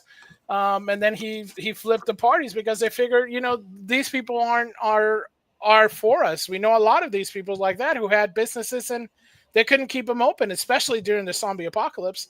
And after that, because they had loans and stuff like that come due. And they lost a lot of working class people during the zombie apocalypse. Oh, a whole lot. Because they really did see a lot of hypocrisy and a lot of disconnect. You did not care about their needs. You cared about the needs of big business. We all saw that Home Depot was open, and yet the little mom and pop selling the same items were told they couldn't be open. Okay, so everybody saw that. Lots of people considered that kind of, hypocritical at minimum. And a lot of people did see that their interests were not covered because all we heard Kamala talk about the whole time was, rights to, sacrifice children to Moloch. No, and not how much money it was costing to, and that's what people thought was somehow a lie. But that's the reality. That's what it must be nice to be in an ivory tower where you think citizens are, lying when they say they really do care about the price of eggs and bread.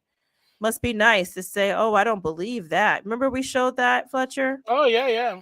I don't believe that. No, it's just because they don't want a woman or a woman of color. No, I don't think that was it. I think it has to do with what they said it was. And I think that's why they are losing.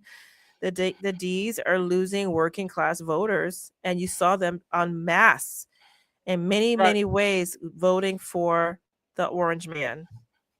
Yeah, and sometimes it is I'm sorry. Sometimes it is as easy to read as the price of eggs, because guess what? We all have families to feed, and we love eggs. And eggs used to be the one cheap thing, the one cheap protein that you can get, right? At one point it was, chicken and pork. And now it's like, hey, at least we can get eggs. And now all of a sudden it's like, $7-8 eggs. You're like, what? Yeah. If you're like my wife and have you get the expensive eggs. The quality eggs. Is that what it is? Yeah, quality eggs. The quality eggs. Yeah, I mean that's the situation. And will they win them back? That's a good question. People do have a kind of inertia, so that once you start voting one way, you kind of keep voting. That's why it's hard to. It was a big seismic shift, a sea change, to have so many people jump ship. I mean, like Black men jumped ship from Kamala, from the Democrat Party. We talked about it last week, in the amount upwards of 20%, between 20 and 25%. That's significant. Yeah, that's significant. Who jumped over earth-shattering numbers. Sure thing. If you guys don't know. Do they come back to the Democrats, if things change in like the next 4 years? And, some people say Kamala should run again and whatever. I don't know. I think it's hard to win people back once they make that kind of move. That's a big move. No, I don't see it going back. Maybe. Definitely not if they keep going the same way they go, doing the same things they've always done. I don't see it going back. I agree. I think we're going to see a seismic shift, unless, like we were talking about before in the other story, the Republicans don't kind of wise up and start voting for the things that we want them to vote. Because guess what? We're not beholden to you in the way you think we are. We will vote you out if you guys don't do what we want you to do over there. You know? Right. Yeah. So No, for sure. it is. One of the things we're definitely not asking you to do is stuff like this. This is partly why I think they're losing so much of their base. We have in an area that's, has a large Black Latino population. Philadelphia school is so overcrowded by immigrants crisis that some students must eat lunch at 9 a.m. Isn't that Science nuts? classes, that's just insane. I mean, I'll be mad. I bet you would. I mean, it's so disruptive. I mean, they have oversold their whole situation. They have these crowded schools in a major city where kids need to go to school, learn. And now you have so many, children from countries that are not America, right, who were more than likely not brought here legally, crowding out the lunch facilities at this school, so that now to have the lunches staggered, you have children having their lunch at 9 o'clock in the morning, which is very disruptive. Children need to have normal schedules. They have breakfast at home or at school early. 9 a.m., that's too early for anyone to have lunch. So what? They have to be completely, overstuffed early and then be hungry later in the day, when they also need the recreation and the break, because the lunch is not just about food. Maybe they could carry a snack. What the lunch has to do with too is kind of an order of the day, a kind of rhythm of, okay, now you went a few hours, take a break, stop, put your book bag down, get something to eat, sit still. You're saying they don't get that because you have too many kids. So you get that when you first come in 7, 8, in the morning. Now at 9, here's your time. Now keep going now until it's time to go home at 3 or 4. Come on. Right. And it's not only that, they're so overcrowded. So I guess the strain of Philadelphia school district is just the latest example since Biden became president, because it looks like they're having over I guess thousands of kids that are coming in. So the staffers here at Lincoln, this is a high school, and this is in Northeast Philadelphia. They say the swelling of the population there, and they were basically unwilling to provide their names in case they face consequences for this. So the kids that were coming in, they didn't even want to give their names. To the fear of reprisal, right? Yeah. But the school was designed for like 1,500 kids, right? You can see it's beautiful, looks like a new building. I didn't go to a school like this. I actually didn't go to high school, but that's another story for another day. But right now, guess what? It has 1,000 students more than that. So right now, the school has a capacity of 1,500. It now has 2,500 students right now. And how is this OSHA viable? I have no clue. But they said that the influx of immigrant students means that there's not enough lockers for anyone, and lunch breaks have been staggered throughout the day. Some students are eating at 9. Other people are leading, like you're going hungry, basically, right? Because you're staggering the lunches. They said some teachers sit in their cars during prep periods to stay in a quiet place, to call parents because it's so busy. Dozens of classes are crowded beyond the district minimum 33 students. Classic routinely start late now because the students cannot get to their desk in time, and corridors are so cramped they have to carry their backpacks because they're all the lockers are full. And I guess it's gotten worse because the school board spent $400,000 carving up the library into makeshift classroom. So all this money that could have gone to students is now going into basically transforming what should be the library, meaning the library now is useless to these students. Which, you know, it was kind of important to have a library. What? A library at a school is important? That's crazy right there. You know, how do you support them in their reading, their research, their growth? This is not education. What they're doing is basically a sort of like, you know, as though they were criminals in a facility. You're just holding kids. This is not, you're not educating at that point. It's just too many. They're not telling us they have more teachers, more room, more facilities. This is not doing anyone any favors.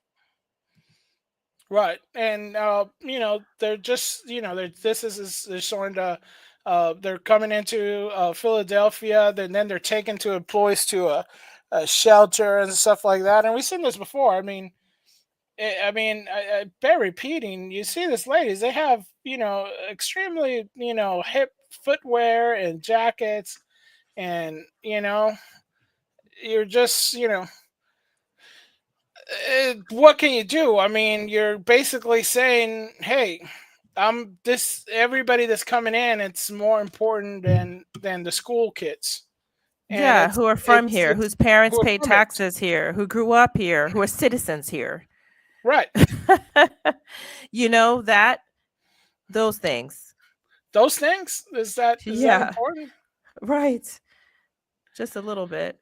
Yeah, I don't understand. It's not something that's sustainable. That's the main thing. It's definitely not sustainable. I know nobody voted for this, but even if you did vote for this, you know, you're like, come on, you know, come on. It's not something that. But I mean, that shows right there. These politicians do not care about their constituents. They don't care about the children. Right. They don't do anything about them. These kids, they need to be careful because these kids will vote one day. And if they have half a brain, they might remember what you put them through. That's not a good high school environment for them. They can't have fun like that. They can't learn like that. It's crowded. It's unsafe more than likely because it's crowded. And you having them have lunch at 9 o'clock in the morning. Like, come on. That's some prison house stuff. That's what they do. That's literally, yeah. From what I understand. It's like you're basically come out to the yard. Yeah. You know? I don't know. It's the kids, you know what? It's funny because this is not something that's humane even for the immigrant kids. Right? They're being stuffed at. How do you think the kids that are immigrant? Me coming in, when I came in as a kid, I didn't speak the language. It was really hard. And yeah, you know, some people were trying to bully me. Now, it doesn't help that I'm kind of tall and big, so it's hard to bully me. But how about kids that are not big and tall? How about kids that have community views or have some kind of PTSD or are neurodivergent? You know, what about those kids? And you're putting them in this situation where the kids that are native to here basically see them as pariah, taking everything from them. That's not a good combination for the children. You're not helping. Both sides are not being helped by this whole thing. That's what Both we've been sides saying. are not being served. That's and what that's what we're saying. And it's not racist. It's not xenophobic. It's not anti-Christian to say it. It's not good. It's not a good situation for It's anybody. not a good situation. And what they're doing is not fixing it. You can't stuff kids like sardines into a school and then expect them to learn. That's not a learning environment. It's not. I would love to see the scores on this, but we already know the schools are abysmal. Schools right now, American schools are some of the lowest in the world right now with some of their testing. So a lot of things have to be done. And that's, you know, the poor kids. That's all I can say. Yeah, no, for sure. You know, and maybe they're just trying to go with the new AI thing. So, I mean, we keep saying right now, I guess Coca-Cola has now an AI generated ad, and there's a bit of a controversy behind it. So this is coming from different sources, but as Forbes kind of states that there's been a lot of back and forth with this thing. I think I saw parts of the ad and it did look very AI. And I guess there's been a bit of I a don't get backlash. I don't get the controversy for this one. Do you? I mean, I to think me, it's a controversy people are because upset about I have a lot of friends who are artists, and the AI thing is it's a real. I mean, people can see it as a tool, and yes, it is a tool, and it's fine and dandy, but but they see it as their livelihood being taken away by computers because the thing is it's not like an artificial intelligence where we're like saying, okay, this is created by this being. It's not Skynet, right? Yet, at least, Elon, don't take us there, right? We don't want the Skynet to happen. But basically, it's something that takes part of what's already online and pastes it together, right? So almost it's like a computer cheater, right? Because the artists are saying you're taking my art, put it into a blender, and coming up with this because parts of it are my art. And there's a lot of debate with that because what pool of information you're getting it. Some, I think like X is trying to take stuff like from the artist. I guess if you post something, I think Facebook has that something, and all those kind of social websites have something to where if artists post stuff on it, they get to kind of like copy it in a sense and feed it to their AI monster. And the AI monster then can take your art and, construct, Frankenstein's monster art along with it. So it's alive, and corporations using it, and don't fool yourselves. I have friends that work in the industry of film and television, and they have mentioned that they even seen in different releases of movies and stuff like that where you can see art AI. I think a new recent Marvel movie had a poster, and people can check because one of the things the AI is not good at is fingers. And so one of the posters had one of the characters had like 6 fingers. That's one of the things that AI gets wrong is the fingers. So it's like it's already been used by major corporations. But I guess this really hit home because it's Coca-Cola. It's a company that's this ads make a lot of money for artists.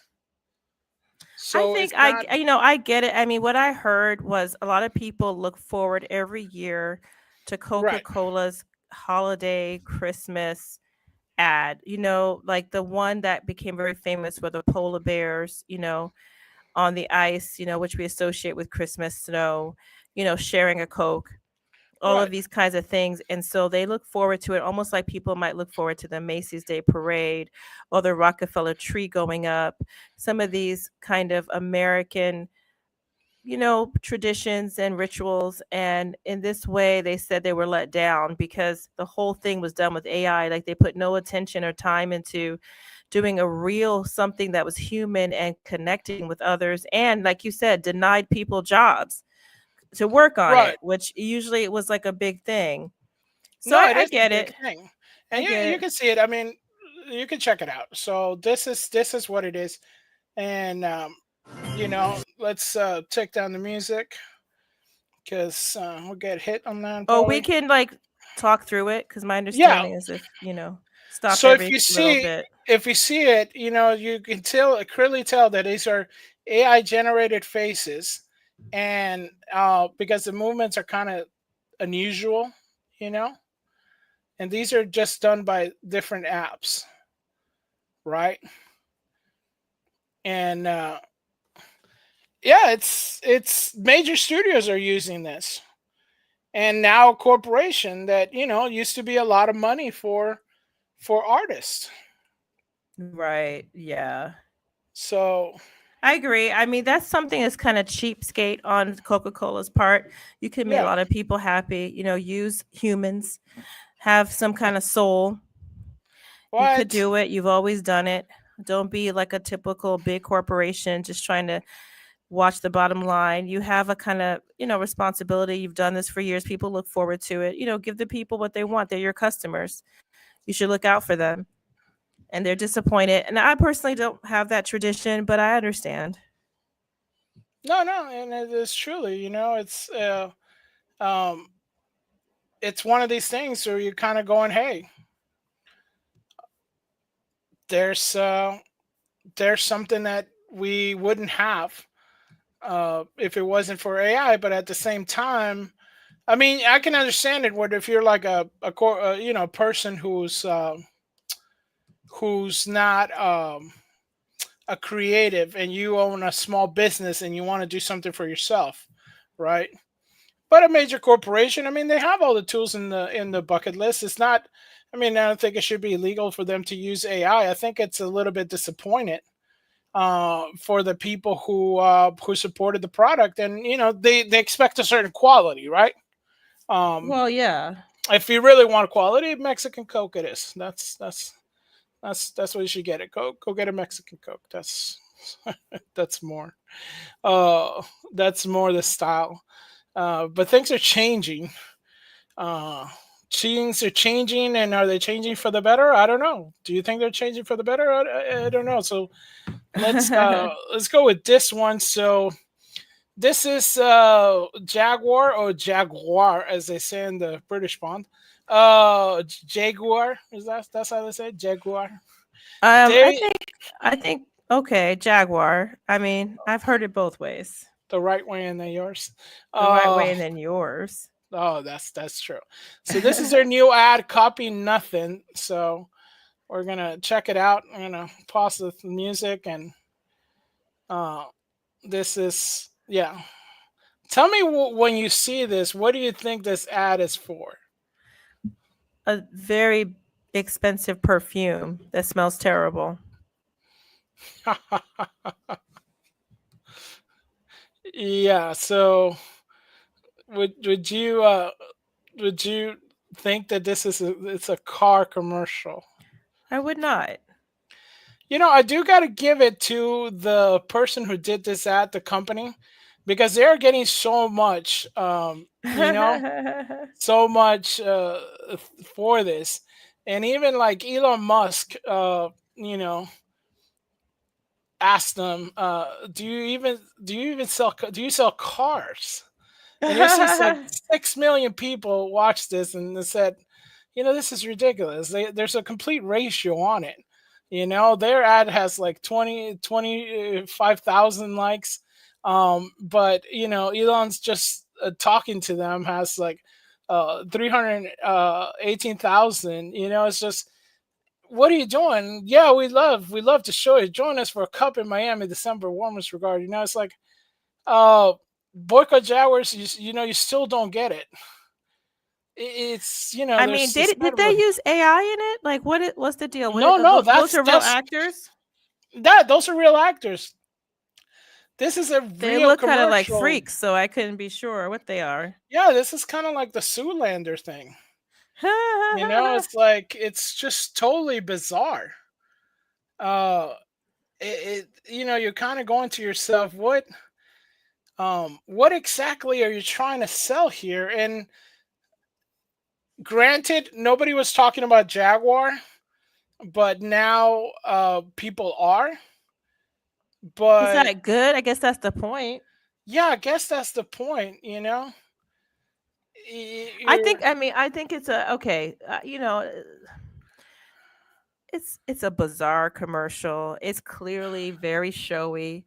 It's not intended to point us to the marketing of the car, but to itself. It's very, to me, like you said, Zoolander is very self-conscious of itself. I don't think it's art. I don't think it's good commercialism. It's neither of the above. It's it's kitsch. Yes.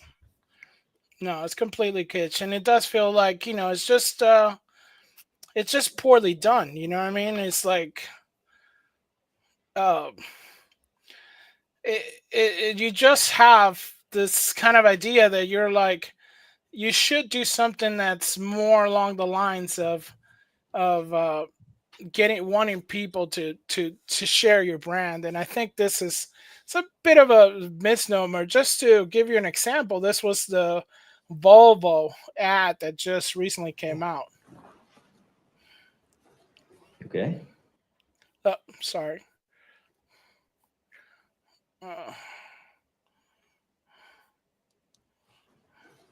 Okay.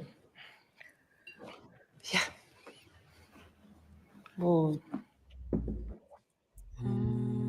right, stop and say something, Fletcher. So okay, we don't have a copyright, then go back. Yeah. So basically, you have like a moment in time when the lady kind of lets him know that hey, that's good things are happening in the family, and they want to be safe.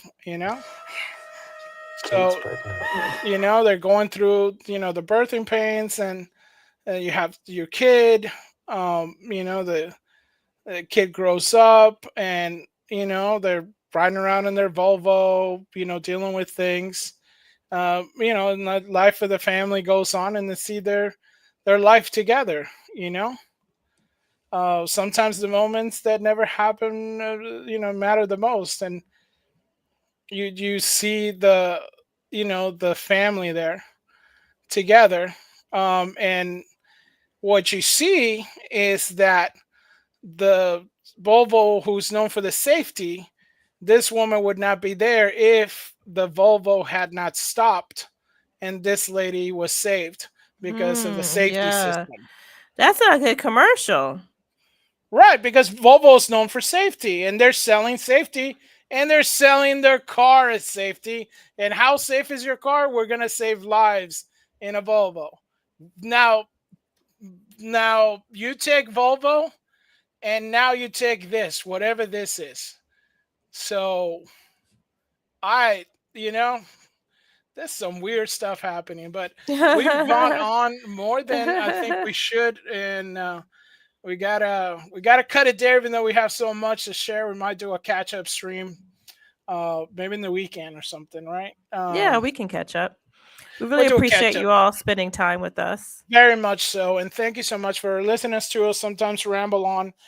We didn't ramble on, Fletcher. We were extremely, extremely eloquent. On point. Yeah. All right. As Sir Ursula said. Don't forget our charity of the month, Beverly Betty Williams. Anything you can give. You can find her on Give, Send, Go. That is the alternative way of, instead of doing like GoFundMe or something, it's called Give, Send, Go. And her name is Bevelyn Beatty Williams. She is in prison for prayerfully and peacefully protesting at a clinic where children are sacrificed to Moloch. Yeah. And she did nothing at all violent. She has no criminal history. She's a wife and mother and a very devout Christian. And she is in prison, which we already said. We saw people who really abuse and kill and break into people's homes, which we saw, who are out. Not her. She's serving, I think, a 4-year sentence for praying where they didn't want her. In federal prison. They said she was unlawfully assembling. Right. And she could use this money to fight for her freedom. Please, if you have anything, give it to Bevelyn Beatty Williams. And please don't forget to pray for her too. Amen. And also and her family, her husband and children. Yeah. Amen. Yes. And the link is going to be available in the comments if you're watching this on the replay. And once again, muchas gracias y que tengan muy buenas noches. Adieu. Yes. Mademoiselle Ursula. Adieu. All right. Say goodbye in French. Gute Nacht. Gute Nacht. 9, not German, French, I said. Oh, bonne nuit. Bonne nuit, everyone. All right. Bonne nuit, everybody. Ave Maria, Maria, rogai por nós, Santa Mãe de Deus, Santa